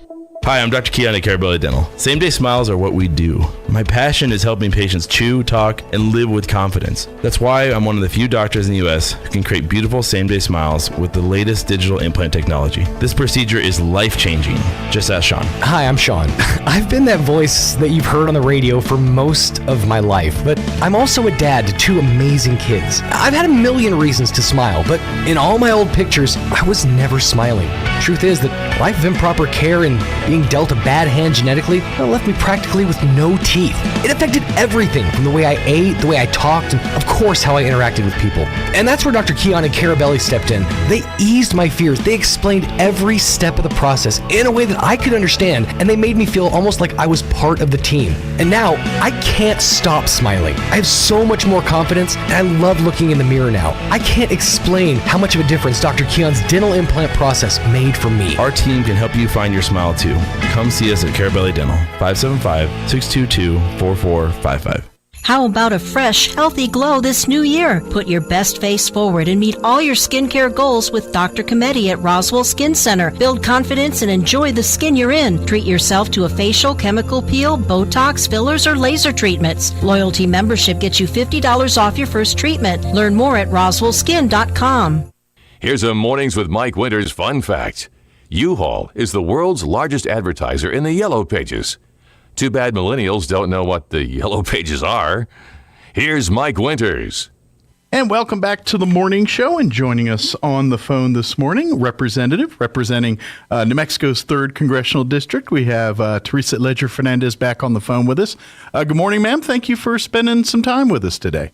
Well, good morning, Mike, and good morning to everybody down in the southeast part of our beautiful state. Absolutely. Well, of course, for folks, in case you don't know, tonight, big night, as the president will do his annual State of the Union address. I know you guys get copies and all that stuff, but what's some of the things you are anticipating the president to kind of cover and talk about tonight? Well, I know that the president will really talk about the accomplishments over the last 2 years. Listen, when I started in Congress and was sworn in, we were in the middle of COVID. We were about to head off an economic cliff, and then we passed the American Rescue Plan, made sure we got money to the local communities, to the local businesses, restaurants, to help people stay open. We've had amazing job growth, but we've also had the challenges that came from the pandemic, the supply chain problems, rising gas prices. We all felt that, and what we're now seeing is that we're bringing some of the gas prices have fallen significantly, and we've been working to address those issues. Who knew we were going to have this kind of pandemic? I didn't know when I first started running, and I'm really glad about the work that we have done, making sure we have now funded broadband. So everybody in New Mexico, wherever you live, we're going to make sure you have access to broadband. We're going to fix the roads, provide clean water, drinking water for everybody in New Mexico, and so we're going to be focusing on that. Just last January, we added 517,000 jobs. So our unemployment rate is at partially the lowest we've seen in a long time. But there are other accomplishments that I hope to hear, and also setting forth what do we want to do in the future. A big thing I'm going to talk about is how do we make sure we bring those federal dollars down and put them to good work in New Mexico. Gotcha. That's your goal. Well, and that's, as a representative, that's kind of what you and every other representative is trying to do for their respective district. So, A, we do appreciate that. But B, so I'm kind of curious about that. Is it, how does that, is it when to make those kind of deals to say, okay, we want to get X funding for New Mexico for this? Is this where the politics game goes in, where you say, okay, well, if you support me here, then I'm going to say, then I'll support you for the thing you're trying to get passed? Is that where a lot of that happens in here, or is it more complicated, or am I way off? It's actually a lot simpler than that. Okay. What I have been able to do first 2 years was basically make the case, describe how important it was to get broadband throughout every rural area. I didn't have to do an exchange for that. We just had to make a convincing case. Sure. One of the biggest pieces of legislation I worked on was getting the almost $4 billion to compensate the victims of the wildfires. I just took those stories to my colleagues. They understood the pain. They understood that the United States has to take responsibility and pay for the damages. So in many ways, it's more about making the case, taking the voices both of pain but also of opportunity to my colleagues so that we could pass laws. I also brought home significant funds for community-supported projects. Roswell wasn't in my district the first 2 years. I wasn't able to do that here, but I can tell you we're going to be looking at that. And indeed, one of the great things I get to do is go visit the new parts of my district and learn about the amazing work that's being done. And I was there a couple of weeks ago and met Carrie Lay-Cloutier, who's the CEO of the Travis County Court-Appointed Special Advocates, the CASA as it's known. She's my guest tonight for the State of the Union. Oh, very good. So that'll be your company. Do you get, I'm kind of curious, as you get more years seniority, do you get a closer seat? How does that work? Well, you know what? This is the first time that I'll actually be able to completely attend the State of the Union. Okay. And take a guest. We always had virtual guests before because of COVID. The pandemic. Yeah. So I'm going to try to get there early enough so I can get a good enough seat, make sure I get a good seat for Ms. Cloutier. And, the reason I wanted to highlight her work is that what she is doing there in Roswell in Travis County is incredible. And it's a sense of what I can do here at the federal level, right? Sure. Last year, we passed several laws that will increase funding for the work that is done at CASA. These are the kids who have been abused, who have been trafficked. They are in judicial proceedings. They are the ones who the most vulnerable and they need our help. Last year, some of the legislative work I did made sure we increased and preserved some of the funding that goes to her work. But also in the Safer Communities Act bill, we have funding that would be available to help a project like hers. I want to make sure she meets with my staff. We identify that funding that's in the Safer Communities Act so we can take it down. I don't want a dime to sit in D.C. when we can be putting it to good use in New Mexico. And so that's an example of where we did some great work in last session. But now this 2 years, I want to bring that money down and make it, put it to good use there in New Mexico. Gotcha. And of course, while the Congresswoman's working on getting funding and things, more resources for CASA and entities like it, I know just from the local level here, they're always looking for volunteers. If you want to be a voice for these children in the courts, they have a huge volunteer side of their organization that they're those people that volunteer to do that stuff, and they're always looking for more advocates. So if you want to do more, you feel the need to do more, please reach out. They'd love to have more volunteers. So just figured I'd throw that in while we're talking about them. Oh, that's wonderful. I mean, I'm going to be talking to everybody about the Travis County CASA because I think that theirs is a model that I would like to see replicated, throughout the United States because she is I call her an amazing entrepreneur of providing social services, right? Because she is always looking to, I've only met her, right? I've only known her for 3 weeks. And I'm blown away by her compassion, but also her ability to innovate and to be thinking, what's the next step? Like the job training that she's providing to, children, teenagers who come out of this place of abuse and neglect. And they are proud. They are doing great work. They're serving up delicious coffee in their mobile cart in different places. And so those are the kinds of things that the country can learn from.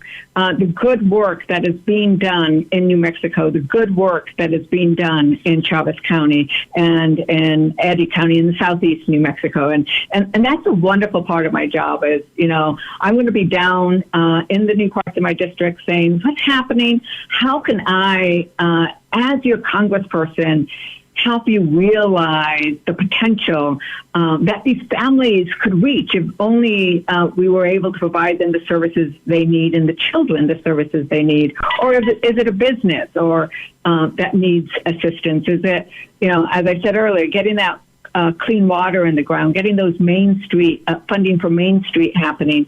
Where are the places that I can help?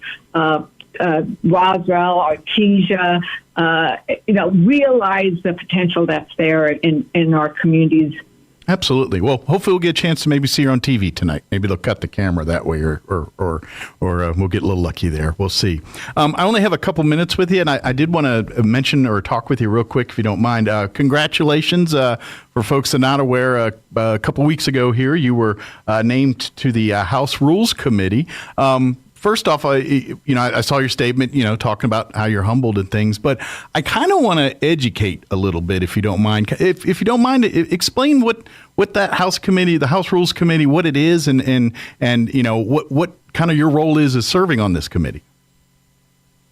So, I still have my committees of education and natural resources and Indian affairs, but the Rules Committee does, it's a special committee. The Speaker and the Minority Leader, they name their, who they want to serve on that committee. And so Leader Jeffries asked me, I'm one of 4 Democrats that he asked to serve on that committee. And we are the ones who review the laws right before they get to the floor of the House. We will at amendments and determine, whether an amendment is germane, whether we should move it forward. How do we want to be thinking about this bill? Is this going to be a bill that's got great bipartisan support, or is it a bill that's going to have, the two sides arguing the pros and cons? And the wonderful thing about that, I will give an example. My Hermit's Peak Fire Assistance Bill, we got that power stuff in the House 3 times because I was going to try every which way to make sure we got that done. Well, I was always asking the Rules Committee if I could have an amendment to include my bill. Okay. And so the amendment process can be a very powerful process when you're trying to get an important piece of legislation attached to a larger piece of legislation that will be heard on the floor of the House. Okay. And so I am like, I'm going to know every single bill that gets to the floor of the I will, I'm going in about a half an hour, and we're going to go through every single bill that's going to be placed before the House and this week. We will discuss it. We will, if it's bipartisan, we'll each say how great it is. If there are contradictory, positions on it, we'll sort of battle that out. We'll look at what are the amendments that make sense. So it's kind of like a gatekeeper role of the House floor of what actually gets heard. Kind of like triage and what's going to, what can we get past? What's going to take more time? Okay, we need to devote X amount on this, or something along those lines is kind of sort of in the means of what the committee does. Yeah, something like that. Yeah, we're the last committee before a bill hits the floor. Gotcha. Interesting. I always like because you hear the names and things, but I'm always like to hear kind of just explaining, and so I always think it's important that we all understand how the sausage is made, so to speak, and how the government works, and so I love these opportunities. So I'm not going to lie, I'm going to pick your brain a lot over the next couple of years to just gee whiz, hey, how does this work? So I hope you don't mind. Oh, Oh, Mike, I am so looking forward to having these conversations. I love taking to the communities the work we are doing. My job is to listen to the different communities about what are the issues there so we can work on them. I encourage everybody to go to my website, fernandez.house.gov, Fernandez with a Z, .house.gov. Because we will, if you want, sign up for a newsletter. We'll tell you all the work we've done, and within a week or 2 weeks. We send it out about every 2 weeks. We'll tell you about programs that people might not know about, like under the broadband bill. We want to make sure that everybody has access to good broadband, good internet. Not every family can afford it, so there is a program that allows for a $30 subsidy to allow families to be able to access broadband and the internet. And that bill, the bipartisan infrastructure law, also required that the companies provide a $30 plan. Gotcha. Right? That's not everybody knows about that, but like if you're struggling, sometimes people struggle to pay their utilities, their rent, their food, and everything else. We want people to know about that. There are benefits in the Inflation Reduction Act where we lowered the cost of things like insulin and co-pays, and we want people to know about that, because if people don't know about these benefits, then we're not doing our job, right? I want New Mexicans to benefit from the work that your delegation, the 2 senators and the 3 Congress people do here in D.C. Sure. So sign up for my newsletter. Ask me to come on anytime, Mike. I love having conversations about the work we do. I'd love that, and thank you for your time today. And next time you're back in the Roswell area, I'd love to have you pop in. Love to have a nice in-studio conversation. That'd be a lot of fun. Awesome. Look forward to meeting you in 3 weeks. Absolutely. Goodbye. Thank you, ma'am. Take care. Looking for a delicious lunch or dinner? Asian Market brings the flavors of the East to Roswell. Dine in or carry out. Sample the best Asian cuisine in town. Try their egg drop soup, General Tso's chicken, or perhaps their spicy seafood salad. And you must try their fresh milk green tea or Thai coffee, all made fresh. Dine in or call ahead and pick up at the Asian Market today. Hi, this is Nok. Come see me at Asian Market, 5702 South Main in Roswell. Call 575-840-5309. Oasis Computers has been Roswell's trusted source for home and small business computers for over 30 years, and they continue to be your best resource for computer repairs, operating system upgrades, web root managed, antivirus, special orders, and more. Oasis Computers is now open from 8 to 1, Monday through Friday, to better serve you. Service calls by appointments and after-hour appointments are available too. Stop by Oasis Computers at 1703 North Garden or call or text 575-625-9141 for even faster service.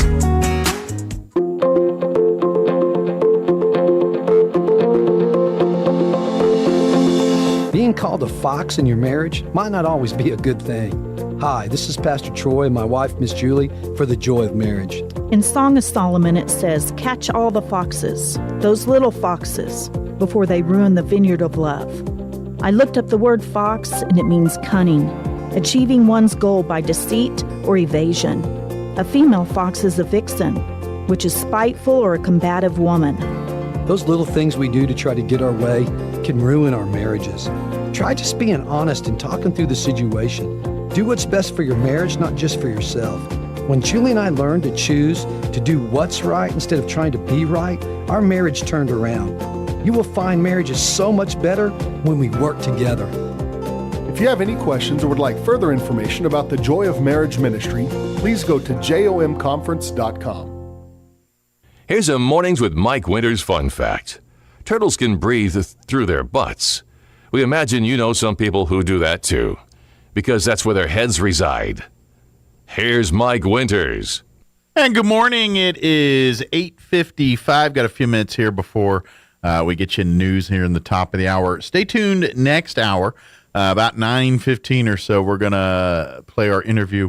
Robin Scott, a musician. He joined me yesterday afternoon. We had a chance to sit down. He brought his guitar, and of course him and Jet Black, they're going to be performing at the Liberty Friday night, the 3rd annual Blues and Oysters event, and it's going to be a great, fun evening. Those two, if you love that, well, blues, but they're just great musicians, great artists. And so, matter of fact, Robin played a couple songs for us in studio yesterday. So we will play that interview next hour.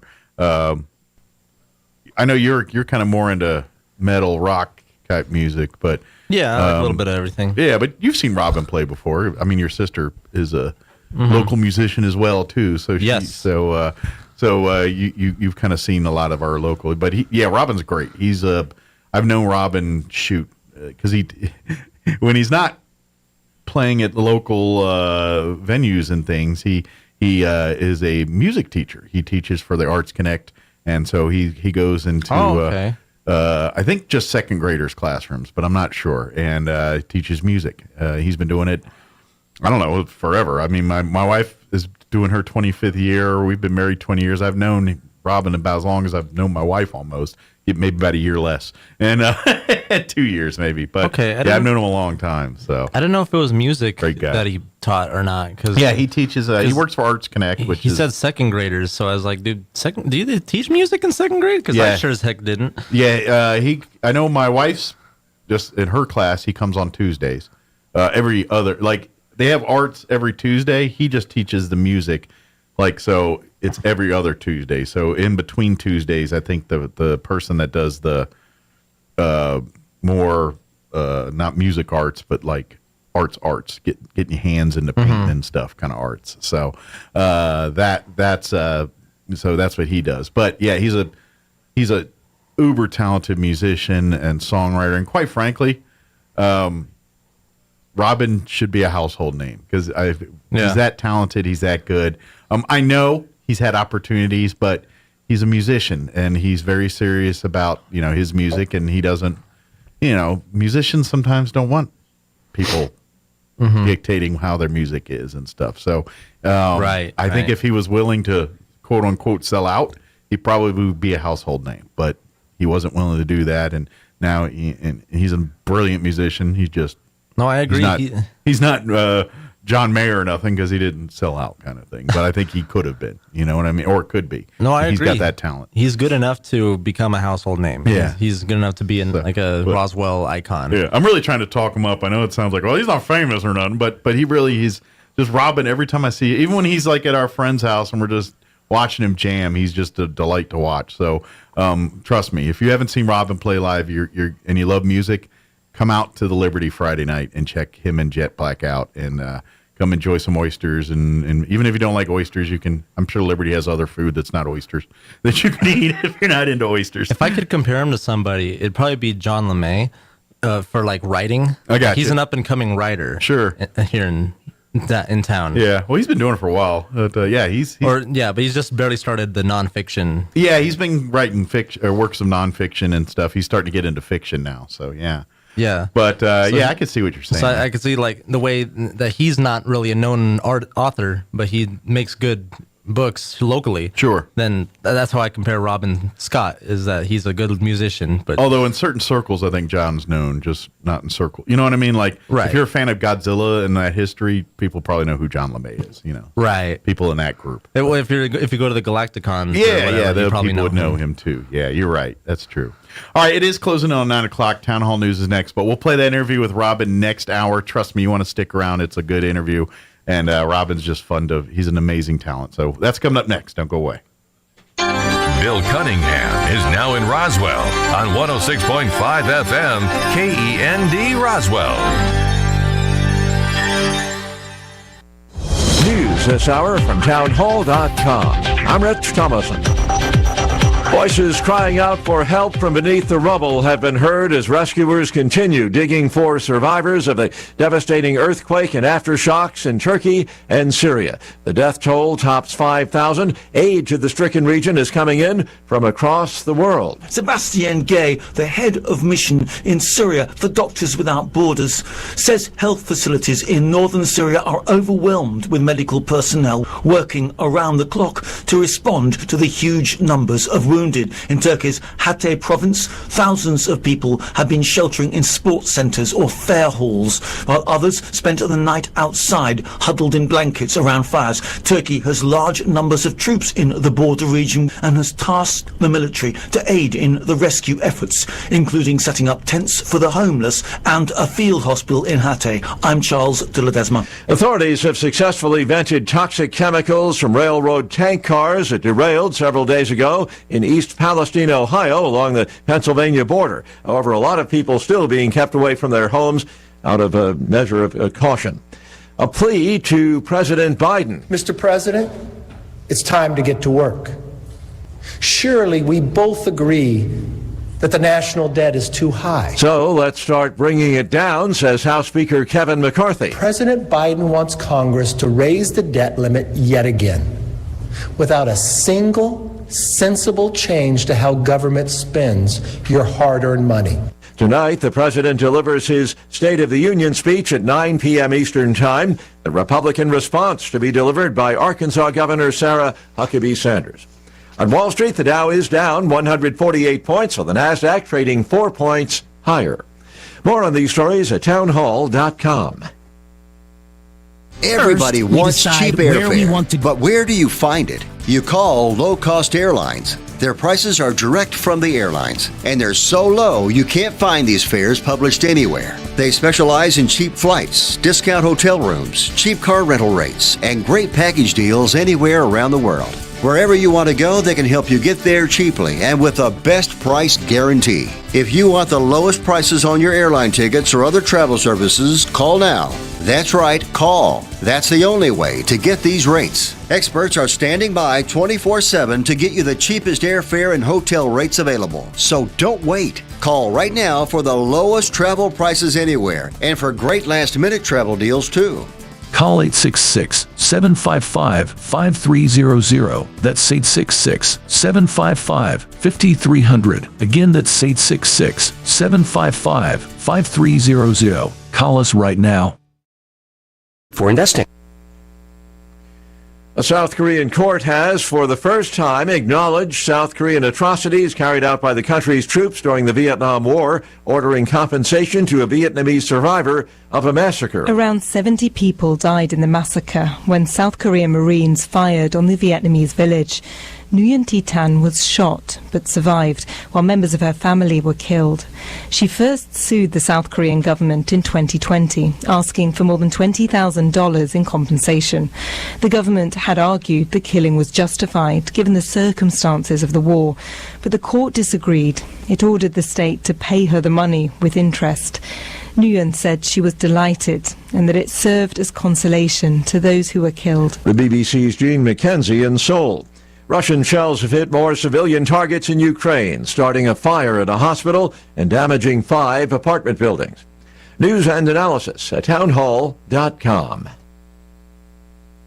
Another college campus where free speech is under assault. This time it's the Massachusetts Institute of Technology, where a survey from the Foundation for Individual Rights and Expression found students and faculty self-censor in alarming numbers, and that the administration of MIT is to blame for this chilling effect.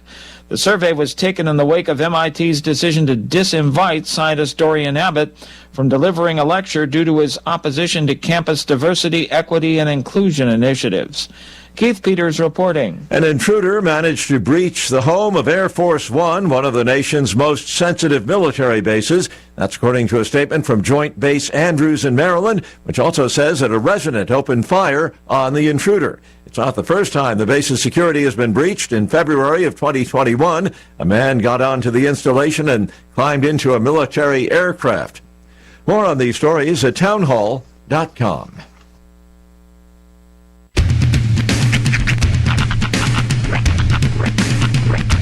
What in the wide world of sports is going on here? I promise you, whatever scum did this, not one man in this force will rest for 1 minute until he's behind bars. Now let's grab a bite to eat. Yeah, come on. I feel the hot wind on my shoulder and the touch of a world that is older. I hit the switch and check the number. I leave it on and then I slumber. I hear the rhythm singing through it. Flamenco guitar and cumbia music. I hear the talking of the DJ. The travel listen, what does he say? I'm on a Mexican radio. I'm on a Mexican radio. Broadcasting live from high atop the J.P. White Building in downtown Roswell, New Mexico. It's Mornings with Mike Winters on 106.5 Roswell's Talk FM. Is that what I sound like when I talk? Now, here's your host, Mike Winters. And good morning. It is 6 minutes after 9 o'clock. Welcome to hour number 3. Tracing Uranos. Of Mornings with Mike Winters, right here on 106.5 Roswell's Talk FM. Happy Tuesday. I hope it's a good one. Yeah, welcome to it. Yeah, it's going to get colder, windier. It's colder now than it was when I got in my car this morning. Well, I've noticed the winds picked up. I think it was that's snowing for a second. Was it? Yeah. They said it would. I saw flakes. They said it would. And it's not even dandruff this time. I've been using the Head and Shoulders. What flakes? But, yeah, so it did happen. We got a chance of rain, too. So. Yeah, it's going to be Chile. Bundle up out Indeed. there. And then it'll be like 60 tomorrow. Yeah. And then 50 again the day after that. And then, yeah, it's a bit roller. Yeah. But the weekend should be 60s and sunny. What did Robin Williams once say? He said, "It's weather by Sybil." I had to look up that reference to understand what it meant. Yeah. Weather doesn't know what it is. Yeah, it's a slightly older reference. It's a very, very old reference. I was very young at the time when I saw Robin Williams live on Broadway, and I was like, I don't understand that reference. I don't think that joke holds up. But, well, neither does the one after it where it says, flowers are like Anne Heche going, I'm out. Yeah, that didn't go well either. Yeah. Yeah, that didn't go well either. So. But happy Tuesday. Hope you're having a good one. We're going to have a good hour here of great music and entertainment. So you want to stick around for that, even through our nonsense here in a minute. Hot new music. Yeah. We can't chit-chat too long, fortunately. It's a very long one. Because we play songs and stuff. Yeah, it's a longie. But go see them live Friday. Go check them out, and you'll enjoy it. It's I'm lucky. I'm friends with Robin, so once in a while he just shows up at friend's house and starts playing, and we get a treat. It's really cool when he just kind of pops in at a party and just like starts serenading everyone. Or like yesterday, where you literally had like a concert. I did in front, like for a 2-minute. Like that doesn't happen to very many people. You noticed my wife showed up yesterday? I did. She never shows up. I know. Robin comes in, it's like, hey, Robin, yeah. Oh no, she knows who she's married to. She's like, there's perks. I can't get her. Never mind.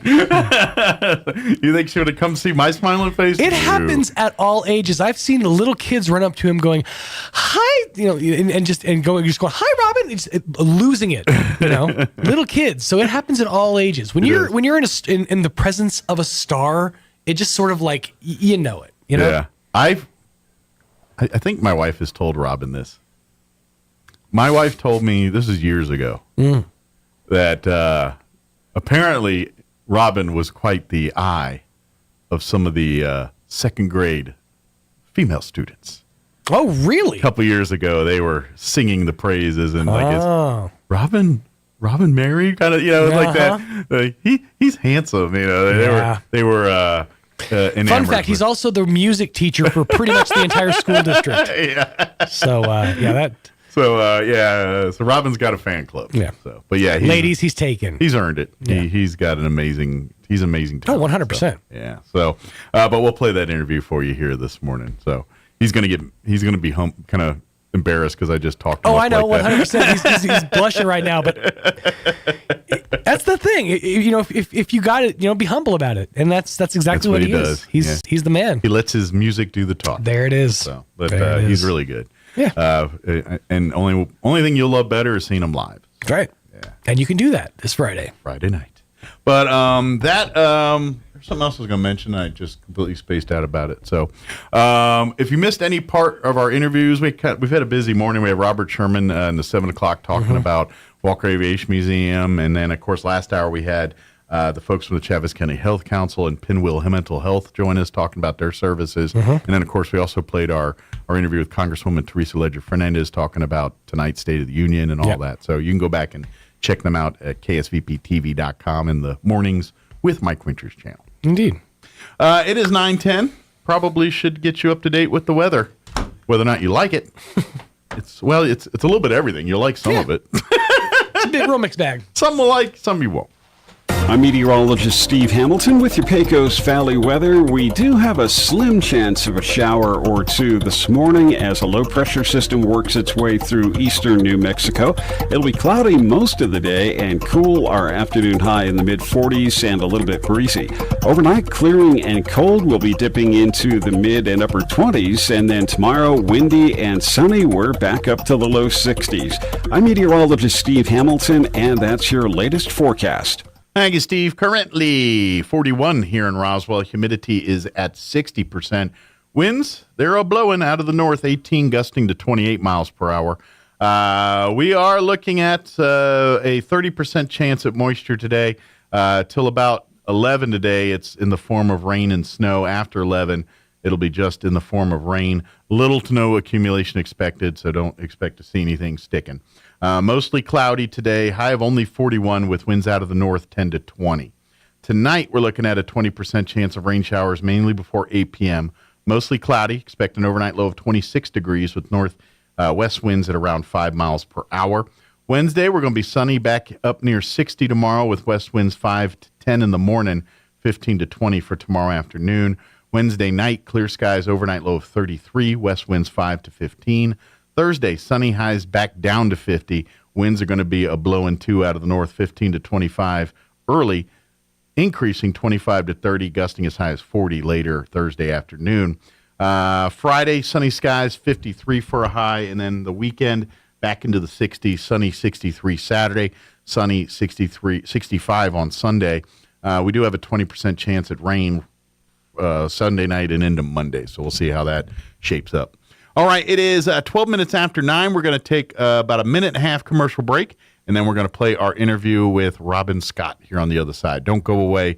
You're listening to Mornings with Mike Winters.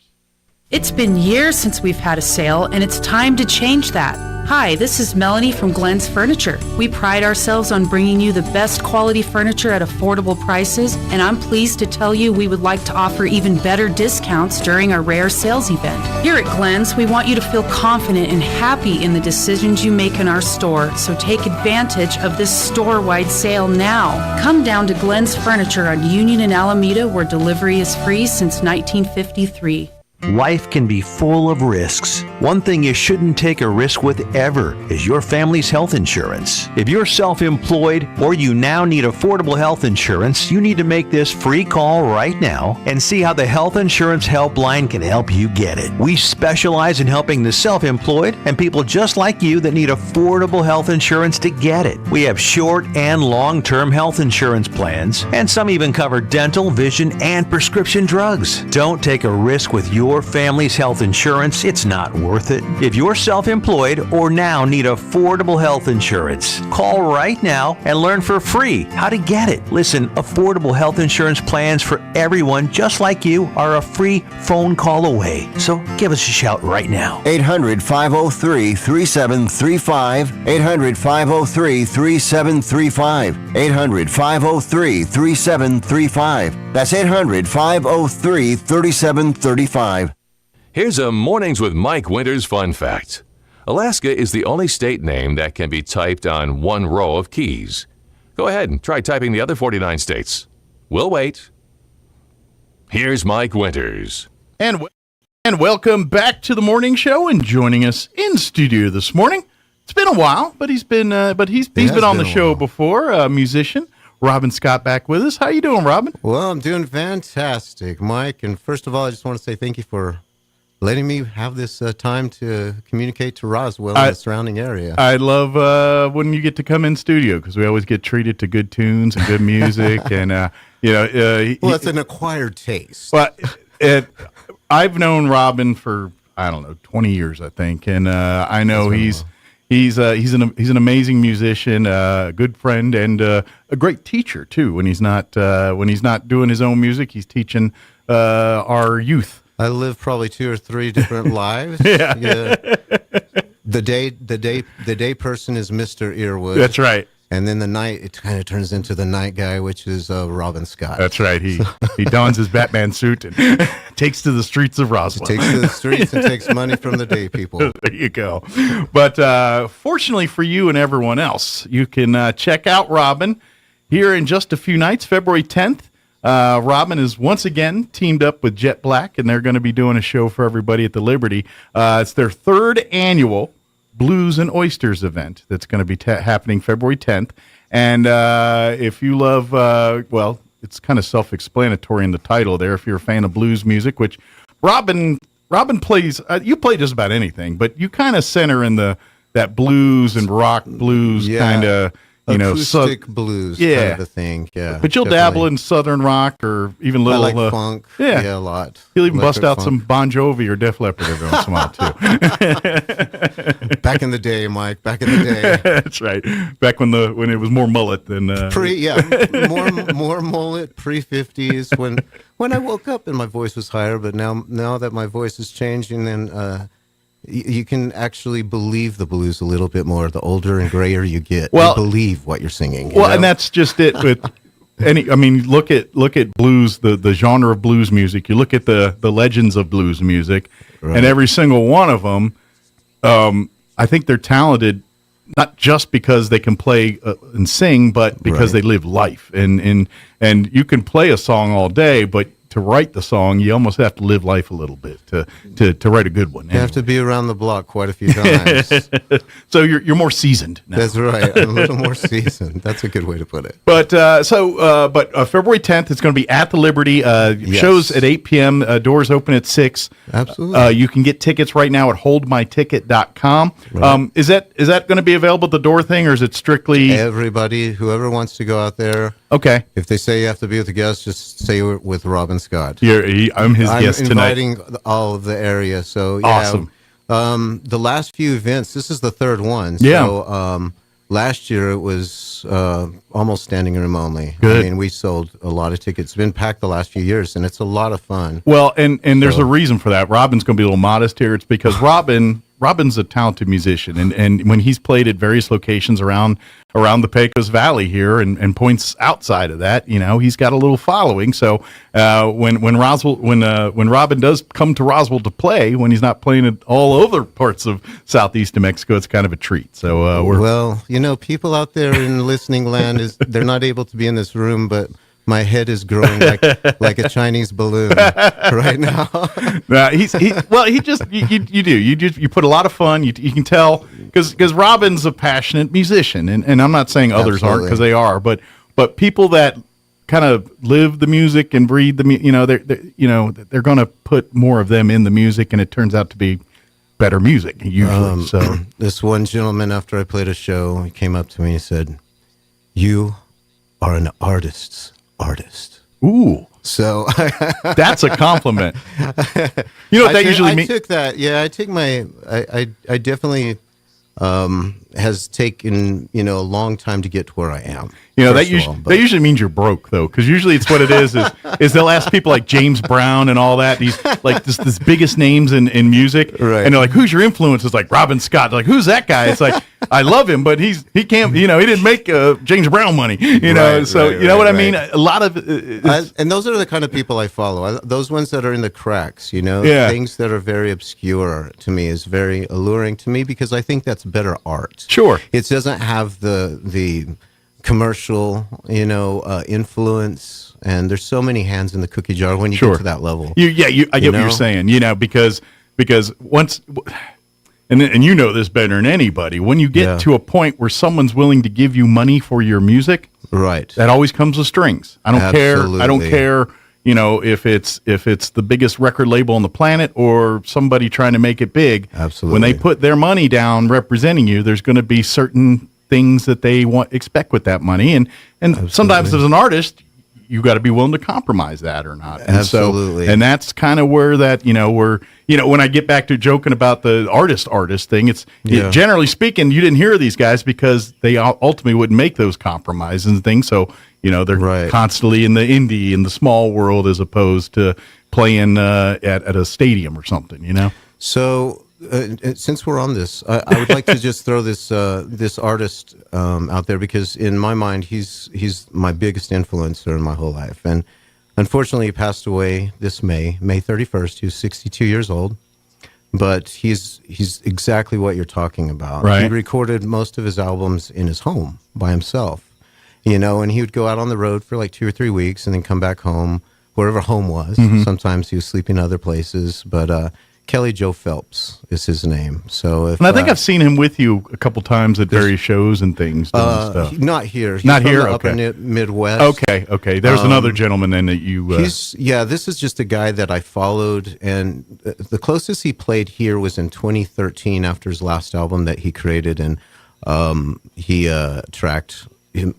He had a friend track that one. It was his last album, but he played at the Rio Grande Zoo in Albuquerque. They used to do the summer concert series. Oh, yeah. And he did that, and then he developed like a ulnar nerve kind of condition in his hand, stopped touring, and then he just kind of fell off the earth, and he didn't want to. I think he was tired of it, of touring and the business, just that business part, that we're talking about. But plus, if I'm assuming medically it was very difficult for him to play at some point. Yeah, at some point. Yeah, he said he came back from it, and he was able to play, but he just got tired of just that business part of it. Touring, traveling, and all of that. Sure, so. that's where the souls get sucked out of people. Right. It's just kind of what it is. But so let me ask, because you and Jet you guys play together quite often, don't you? I mean, not only for people, but just like jam together and stuff, right? We started early on with our friend Klaus and Yoel Alman from Secret Circus. Secret Circus if guys. people know them by their fame.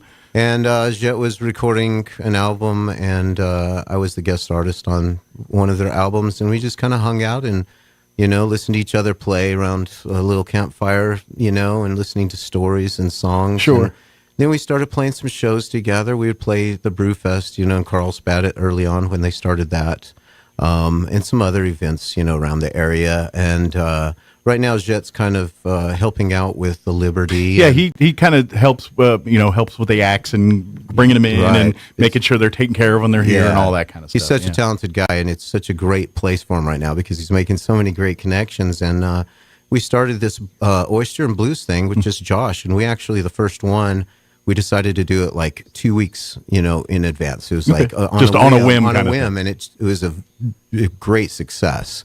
And so last year, then Jet came aboard, and we started playing that, and that was just, it was one of the first shows the Liberty had after COVID. Okay. And so everybody was just ready itching to come and hear some music and have a good time. Something real, yeah. Mm-hmm. That's why I like the blues, because it's so just honest and real. Sure. And so they came, and it was just a great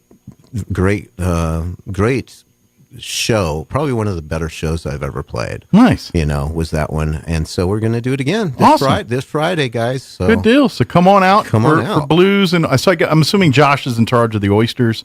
And you and Jet are in charge of the blues. They're flying them in that day. Fresh oysters. Nice. Eating in, Chihuahua Desert. Eating some fresh oysters just doesn't sound right. But when you get the blues going behind that, all of that, then it all comes together. Doesn't have to make sense to be a good time, right? Oysters don't make sense anyway. That's right. But oysters. All you need now is a cult. I'm just kidding. The blues, oysters, and cults. Yes. Oh man, but yeah, come on out. If you are, and I'm sure Josh and everyone else would appreciate this, but if you can, go ahead and get your advance tickets here this week, and that way when you show up on Friday, you can just roll on in and start having a good time. They're starting to sell, and this one is expected to sell. So. And that's another thing too. We may not be able to get you in Friday night without a ticket. Just right. If we, and I'd hate for you to come out and get ready for some blues and oysters, and all you can do is smell it and hear it from outside. So that would be not a good thing for sure. so go to holdmyticket.com. I think, and if you don't want to go through that gauntlet, If you go to Robin's Facebook page, I think the Liberty Inc. has a link Liberty on them. Inc. is a great place to go. Yeah, you can go to Jet Black. And then you just click the link direct, and then you can put in number tickets and your card information, and you're good to go. So, and then you'll be ready for Friday night. Easy. Yep. Yeah. But, and of course, we've interviewed Jet on the show, too. He's been on a few times, and we've never had him play. We'll have to do that one time, get both you guys playing. That would be in here. fantastic. Yeah. But yeah, Jet's a great guy. Now, I'm curious, is his musical tastes, are you guys simpatico there, or is it different with some similarities, or is it mirror image, or what's? No, I mean, we all come from different backgrounds. Sure. And he's definitely from a different place, and age difference a little bit too. I feel like he's got a little more rock. And he started off really with he and Callie, his wife, doing folk. Oh, really? Things. Yeah, and I could see that too. Yeah. Just seeing them progress and do what they're doing. They're both just so talented. Sure. Callie's coming out with a online story kind of thing that she's doing, and so they each have their own projects, and then they get together and perform together as Gleewood. So he started folk, and then kind of the blues thing started happening because it was a little more accessible, I guess, to a lot of. There's a little larger. Audience base, gotcha. In as far as like radio content and things like that. Sure. So he broke off and started doing that, and it's been great. Yeah, I could see that. Well, I mean, in all fairness, both folk, blues, all of them are integral parts of what we call rock and roll today. But I would say influence-wise, I'm betting blues has a little bit heavier influence than folk would be to rock and roll. But they both are very, very much woven in that fabric. Yeah, like my influence is completely different. I started, of course, with Van Halen and AC/DC and hair metal bands in the 80s. Sure. 'Cause, growing up that. And then that's what was cool when we were kids. That's man. cool. And then when I was in college at Lubbock, that was when Steve Ray Vaughan died, and he passed away. And his next gig was actually in Lubbock.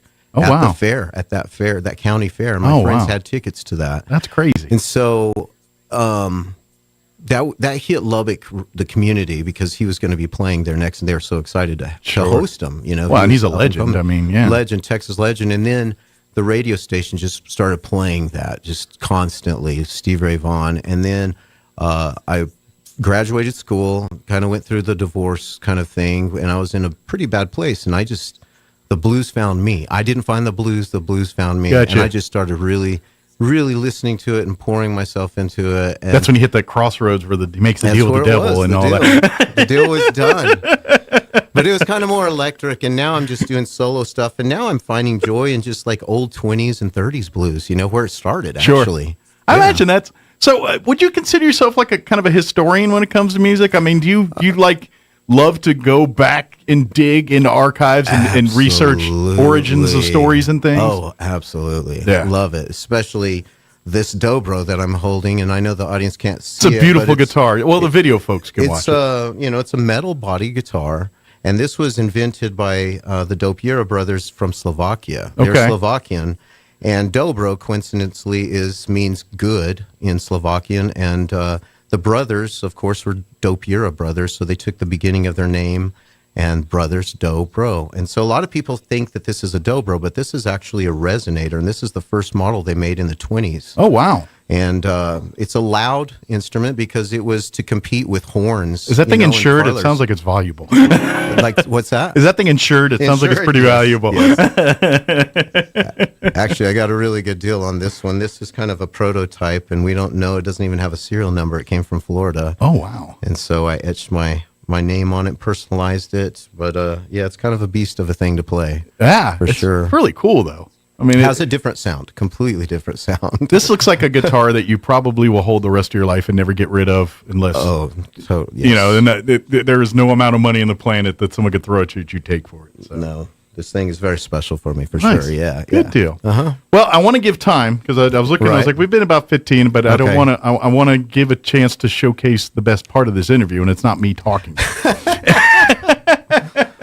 Play a tune or two, right? Yeah. So, Robin, now the songs you brought, are these previews for Friday, or are these things you won't hear on Friday? No, sure, I can play this. I mean, you do you. I'll take whatever you got. The thing about slide guitars, you have to tune it a certain way. Okay. So you just like this is an open E. So I'm going to do a song by Jack Pearson. Okay. And Jack Pearson is kind of a living legend right now. He's one of the greatest guitar players in the world. He played with the Allman Brothers for a short bit, session player, but he wrote this song and it's called Every Day. Cool. Well, I will turn the floor to you, Robin. It's all yours.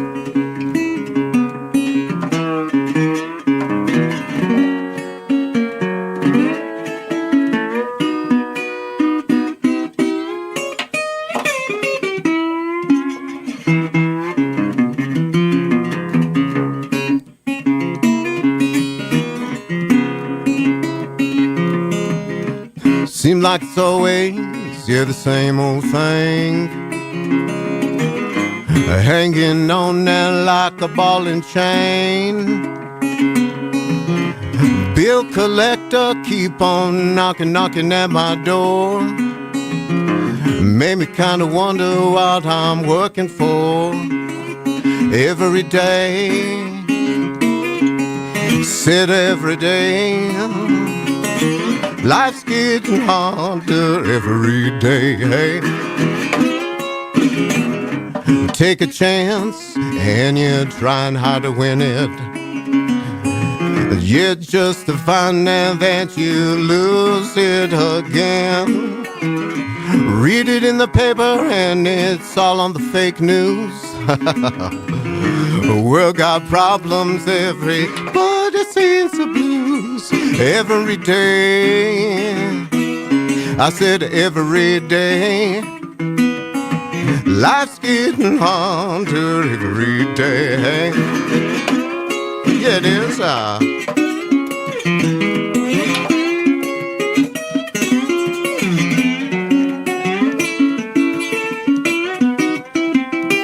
Every day, yeah. I said every day.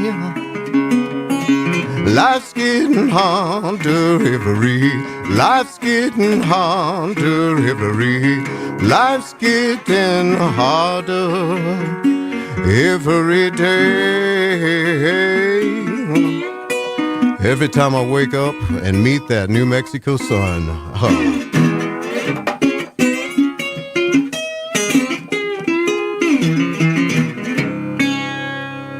Nice. Very good, man. That's awesome. Thank you. All right, this is why I wish I could play guitar, but I just don't have the mental fortitude to do it. Patience, I don't know.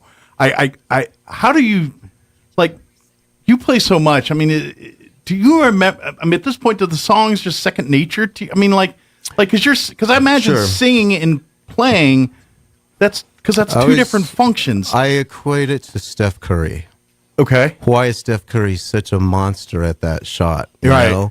It's muscle memory. I mean, a lot of people think that crazy shot. Well, he makes those crazy shots all day, hours. You're doing thousands of them. So it's hours. So it's called woodshed. So when you go into the woodshed as a guitar player, you're just practicing for hours and hours.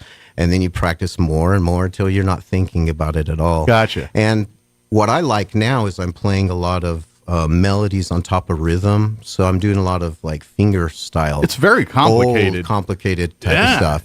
It's not your typical GCD kind of thing. It's a completely different type of style of playing that's based on old blues players like Sleepy John Estes, Mississippi John Hurt, Arl Burnside, all of these players. So when you learn these kind of new techniques, so to speak, I mean, does it change? Like the mechanics of how you hit the strings and hold the guitar and absolutely. And I mean, like you pluck it a certain way, or you got to have. I mean, to me, that's where I'm like, wow. I mean, I'm like, and that's where maybe because I'm not trained enough to be like. No, it gets pretty complicated sometimes because like I'm in an open E, and I play an open G too, and the phrasing is completely different. So the actual fretboard changes. Okay. From that. And so sometimes late at night, if I'm deep into a show, sweating down, and I'm like changing, I'm like, oh no, that was a G song, not a E or something, and I get myself either starting a song in the wrong key or something like that. But that's what's so wonderful about live music because it's honest. Sure. And then I get this is probably where you can have fun with like Jet when you're playing with other people because the audience as a whole probably has no idea that you did something wrong. You know what I mean? Right. And they'll know, and then you'll play with it, and then depending Sometimes on them, it turns into serendipity. exactly. Man, how many happy accidents come out of that? Man. Most of it is. Most of it is. Yeah. And plus the angst, it's like and then you can like resolve it, however you want to, and so Sure. you turn it into something. It's fun. Like, I do. Before I get you into your one more song here, I do want to ask when it comes to the songwriting side. Okay. Obviously, there's rules to writing songs, unwritten rule. I mean, for you, is there do you like say I got to follow the rules here, or do you know what I mean? Because as an artist, you make a song and you say, well, you want a song that's a hit, you got to have this with your solo and your, you know what I mean? And there's this like playbook or timeline you're supposed to follow to make this song that's going to be something that the masses want to have.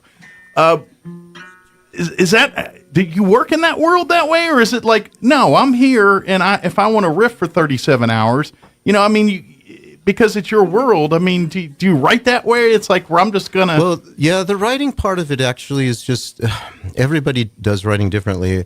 I used to not really care about the words so much. I would just kind of the melody and the riff. The melody and the riff was, so if I got a good groove together, then I just lay things on.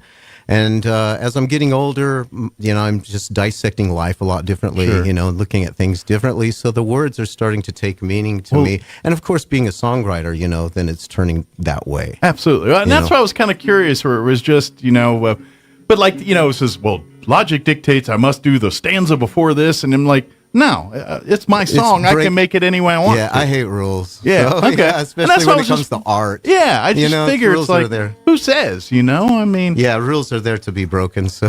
Yeah, I mean, and there's a fine line. I mean, sure, you want to be creative, but at the same time, you don't want to be Bruce Springsteen doing a 47-minute concert where you're not even sure if he's still with you or not, Absolutely.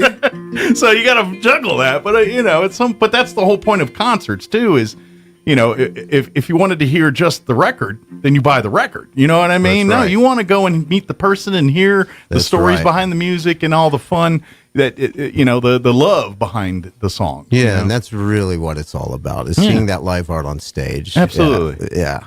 So the greatest. So come out Friday night. Come ready to have a good time. Bring a date, or come and meet one. Whatever you want to do, or come sit in the corner and eat oysters and listen quietly. Whatever you want to do. But we'd love to invite you to come on out. Doors will open at 6. The show will get underway about 8. So come on out, get you a good spot. Like you said, you can get tickets right now at holdmyticket.com. Tickets will be available at the door if they don't sell out. So just for your good advice, sage advice here, go ahead and get your tickets online in advance.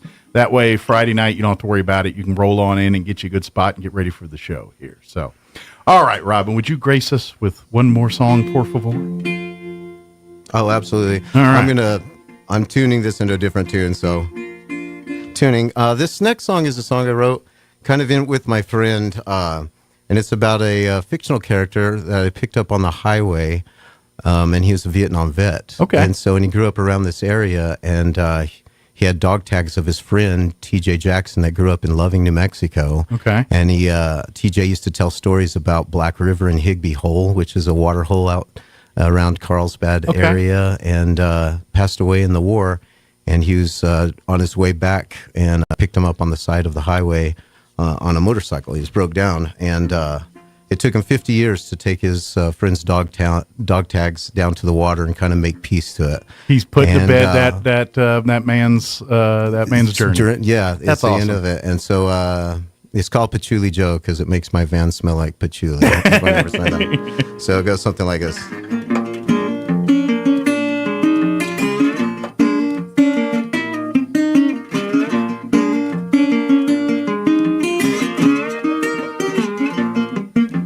Was on my way to Carlsbad, away there on the side of the road. Was a stranded biker who is now a hitchhiker, and his face looked like a horny toad. So I pulled off of the highway and asked him, buddy, do you need a ride? He answered, something to deliver to a place on Black River. He was gardening with his life. So I said, I can't leave you stranded, but it better hop on in, 'cause nothing's gonna stop me, 'cause my mama done taught me not to help you wouldn't be a sin. just me and Patchouli Joe.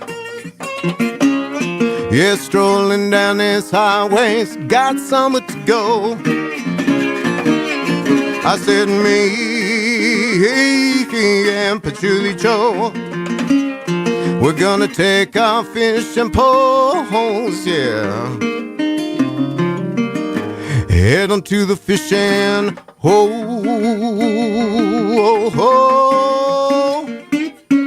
Well, it said I wasn't from around here. I was born and raised in Tennessee. And at 18 years, the U.S. Marines, yeah, they shipped my ass overseas.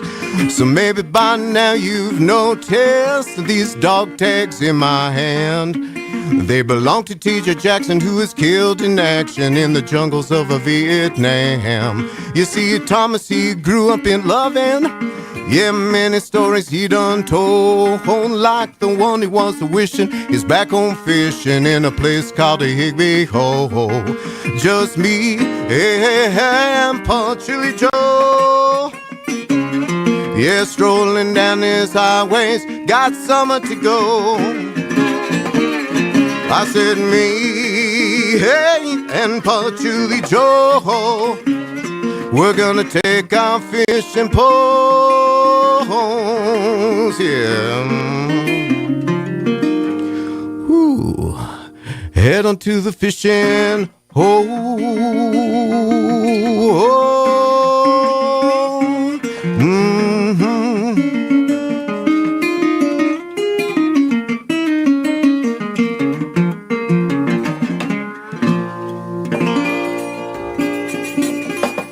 Nice. What a cool song. I love that song. Thank you, man. That's great.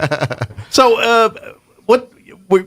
like you said, this is a fictional guy, but what inspired, I mean, was there parts of a story you heard, or was there experiences you had that kind of, and then you kind of take the artistic license and say, take it where it is with that? Yeah, so my friend's the one that kind of wrote the words to it. Okay. I have a friend in Carlsbad, and, Loving is just right south of there. Kind of grew up in that area.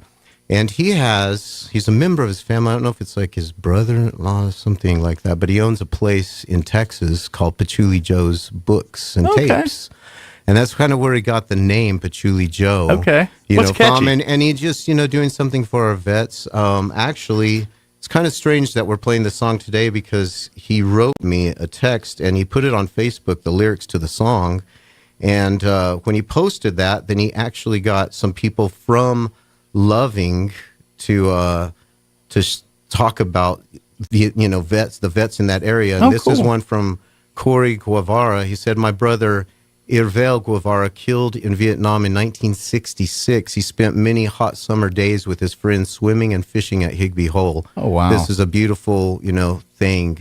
So it's coming home for a lot of people. It is. It's really cool. nice because it mentions a lot of the places around the area, and love that. Such a touching story. Yeah, too. It's a work of fiction but it could be many people's story. Inspired, but it's inspired by many stories. Sure. Yeah, and to be honest, like you said, you got literally a someone who that was their story. I mean, it was, that's amazing. That's where he grew up in Higby Hole. So he just posted this like a few days ago. And How cool is that? Yeah. So I thought I'd share that today because it kind of was on my mind. So. Hopefully that song gets a little more run and we hear it and see it in more places around our area. I think, I need to record that. That's going to be definitely on the next record. Do you ever do some of that where you get like a whole band together and do like a full produce with drum kit and bass and like a whole 3 or 4 piece band doing some of you? Sure. Because I know every time I see it's just pretty much you and a guitarist, maybe a drummer or another person, but for the most part, you're a one-man band, Well, as time permits, I need to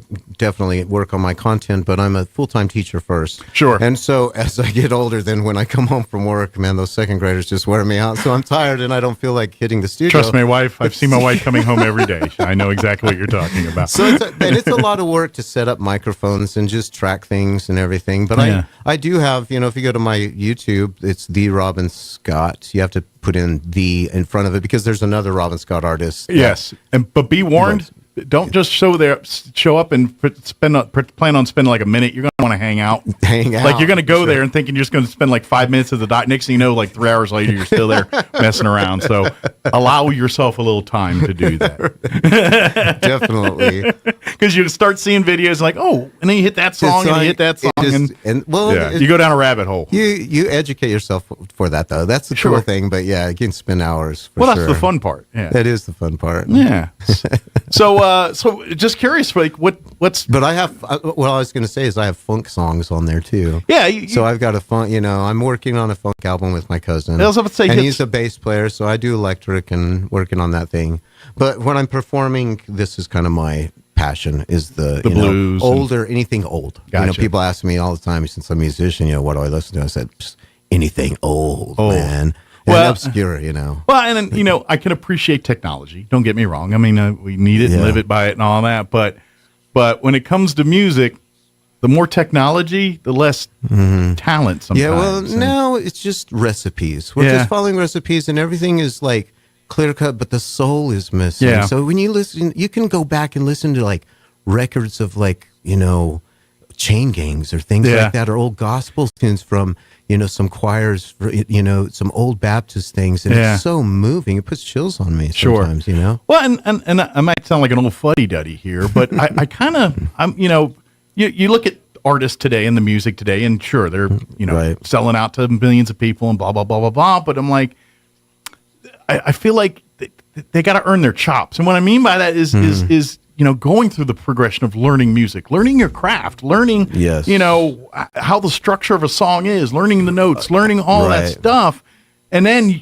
use the technology to incorporate what you've learned. Right. Or nowadays, you could literally walk in and iTune it up and hit a couple buttons, and you're a musician all of a sudden. I'm like, that doesn't count. That's not. That's why it's the path and not the end result. Yeah. And I'm like, no, you need to understand, especially if you want to make a career out of it or make it a passion of yours. Yeah. You gotta know who came before you, man. You gotta know, where to blaze the trail. You gotta know who walked it before you. Yeah. History is very important. Absolutely. So I'm sorry, I'll get off my soapbox. No, now. I love soapboxes, man. And you're talking my thing. This is exactly what I'm passionate about. Just try to educate people that whatever things that are putting out in front of you right now, then it's like throw that away. Just go find something that's very obscure. Sure. And I found a lot of things on YouTube. That's the nice thing about places like that. Sure. We have a library in our palms. So, exactly. You can get inspired without having to leave your bathroom. It's kind of neat. So, well, if you need inspiration, maybe come out Friday night. Enjoy Robin and Jed Allen here for Blues and Oysters. 6 p.m. the doors open. The concert will start about 8. So depending on how hungry you are, the closer to 6 you want to be. Right. And then enjoy the concert. Come on out. Get your tickets in advance. Save yourself some headache. Go to holdmyticket.com or go find Robin or the Liberty's Facebook page. Yeah. They've got a link right there. You click, it's a direct link. That way you don't have to go through the Hold My Ticket and then type in Roswell and the Liberty and all the other gauntlet you got to go through to get there. So the Liberty Inc. is probably the best to go there. And the Liberty Inc. So you got a direct link there too. And even if you can't make it to this show, please go out and support what the Liberty is doing right now. And Josh, it's just incredible. As much talent that he's putting, and packing in. I think there was a commercial I was hearing that February is a short month, but the amount of acts that were that we're booking at like the Liberty is just enormous. Well, that's what I was saying. That's why I said so many great players. If you're looking to get tickets to the Robin Scott event, you might want to go to Robin's Facebook or the Liberty Inc. Because if you go to Liberty's Facebook, it's there, but there's so, like Robin just said, there's so much going on. Yeah, you got a lot of events to get through to get to his deal. So that's true. To save yourself a little bit of time, go to the direct there. Again, all about smarter, not harder. That's right. I do it. So. Awesome. Well, Robin, I was getting to talk about something else. Robin is always, I really do appreciate you coming in and coming out, hanging out with us, Robin. Mike, you're always a joy. And are we going to see you at our favorite fans' place on Sunday for a little football? For a little football. All right, good. I was hoping to see you there too. Go Eagles! I'm going to read Chiefs because I hate the Eagles, but but Joe Burrow. I love Joe Burrow. I was rooting for Cincy. I think Joe Burrow is going to be an animal later on. He's going to be kind of like the next Tom Brady kind of guy. He's a smart guy. Yeah. but he smokes a cigar after every game. And I think at the last Chiefs game, they were like making fun of him smoking cigars and saying some things. And, I didn't appreciate that so much. So I don't know. I think the Eagles, I don't know. Well, they're bitter too because he beat them last year, and now they got to come up. I know. So they're bitter. You're right, rubbing it in their face. But I was secretly hoping for a 49ers Cincy Super Bowl. Yeah, I was thinking it was going to be that too. I completely blew that one. So that's all right. Good deal. But come out, see him Friday night, and then we'll talk football on Sunday. So, sounds great. Thank you, Robin. As always, we'll see you soon. Thanks, Mike. Appreciate it. Take care. In solving a cold case homicide that dates back almost 3 years, in April of 2020, ECSO responded to the report of human remains that were found in a remote section south of Malaga. Several human bones were found in the area, which were eventually identified as belonging to 43-year-old Brandy J. Fernandez. Fernandez lived in Carlsbad. A reward is out now for $4,000. That's posted for information that leads to an arrest or conviction in the case. If you know anything, call police. You can always remain anonymous. And still no word regarding a search for 2 missing jet skiers at Brantley Lake State Park. On Sunday, the Eddy County Sheriff's Office said it sent deputies to help with search efforts after 2 people were reported missing on the lake. Authorities have not provided any updates on whether the 2 were found. Their identities have also not been released publicly. You're up to date. I'm Jared Sorello reporting. Waking up on the right side. This is the Sean Hannity Morning Minute. When they spotted this balloon above Alaska on January 28th, the balloon traveled over the state, then Canada, then northern Idaho, and then it went right over our intercontinental ballistic missile sites in Montana before drifting eastward to the southeast coast. And the administration, they didn't just fail here. Mike Turner said this well. They failed to prepare after this first happened during their administration that they knew about. The president allowed this to go across our most sensitive military sites. Nobody's paying a lot of attention to the fact they're buying our farmland, ranch land, and buying land near military installations. That would be a really scary scenario if we continue to allow that to happen. From coast to coast, from sea to shining sea, it's the Sean Hannity Show. My friend had his home stolen. The crime is home title theft. It's real. It's horrendous, but it's real, and it's everywhere. Now, luckily, this was just a demo, but I saw how criminals all around the world target American homeowners, and that's why I protect my home with Home Title Lock, and you need to as well. And a thief can simply forge your signature on a legal document claiming you sold your home to them. Homeowners insurance and common identity theft programs do not protect you, but Home Title Lock does. So protect yourself. Just go to their website. It's HometitleLock.com/Sean, SEAN. Verify your home's title is still safely in your name. Then just register your address for a free, no obligation home title report for your files. That is a $100 value, absolutely free. That's HometitleLock.com/Sean, HometitleLock.com/Sean, SEAN. This is Jason Espinoza with today's Capitol Report. Since 1917, the New Mexico Farm and Livestock Bureau has served as the voice of agriculture in New Mexico. As a member-driven organization with 30-plus county farm bureaus across New Mexico, they have developed legislative priorities designed to strengthen agriculture and rural New Mexico. Caitlin Spradley, the organization's Director of Communications, is helping educate state lawmakers about legislation impacting agriculture. For New Mexico Farm and Livestock Bureau, we have 10 just very general legislative priorities that we are looking forward to representing our members on behalf of. Those legislative priorities include things like agricultural education, energy, labor, land use, natural resources and environment, rural resiliency, water, among other things. All of these topics are really relevant to our producers and their day-to-day lives on the farm and ranch, and already we're seeing some bills related to these topics. All of these legislative priorities were approved by our state board members. We are proud to be here in Santa Fe representing the grassroots policies set forth by our farmer and rancher members across the state of New Mexico.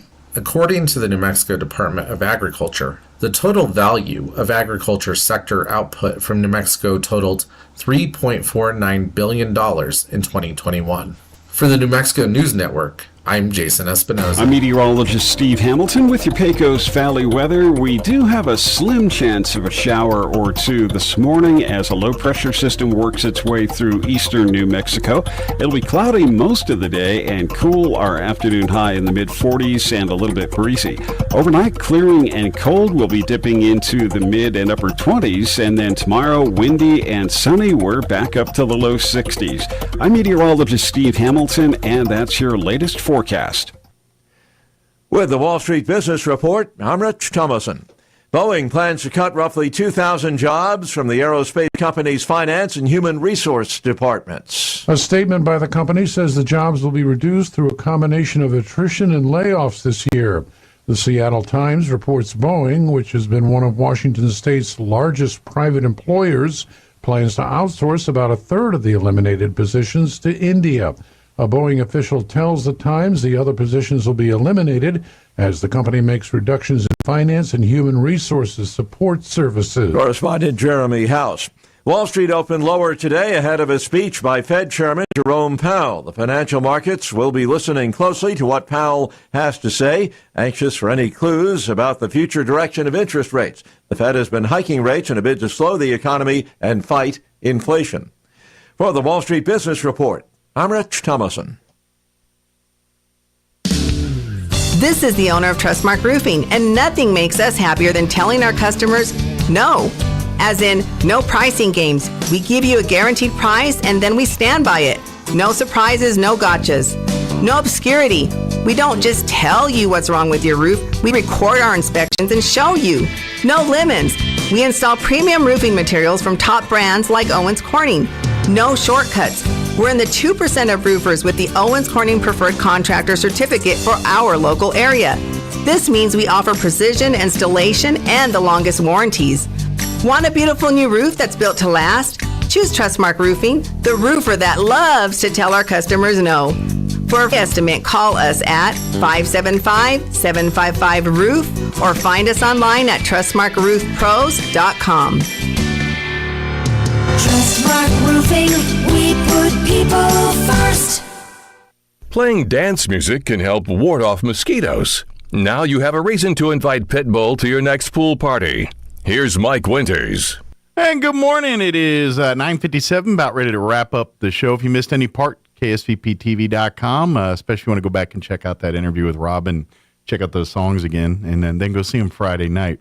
Hey, real quick, I just want to bring this up because it's on the top of my head. I was looking at this article that was talking about the HBO show The Last of Us, and the headline of the article was saying that like 6.4 million viewers more were watching episode 3 of The Last of Us than the first 2 episodes. Like they're saying there's, and then of course now they're releasing the 5th episode here, or 4th episode, whatever it is they're up to. But but they had more people watch episode 3 than the other 2. And my question is, and I'm going to pull a Seinfeld, who are these people? Who are the people that go and watch the 3rd episode and not watch the first 2?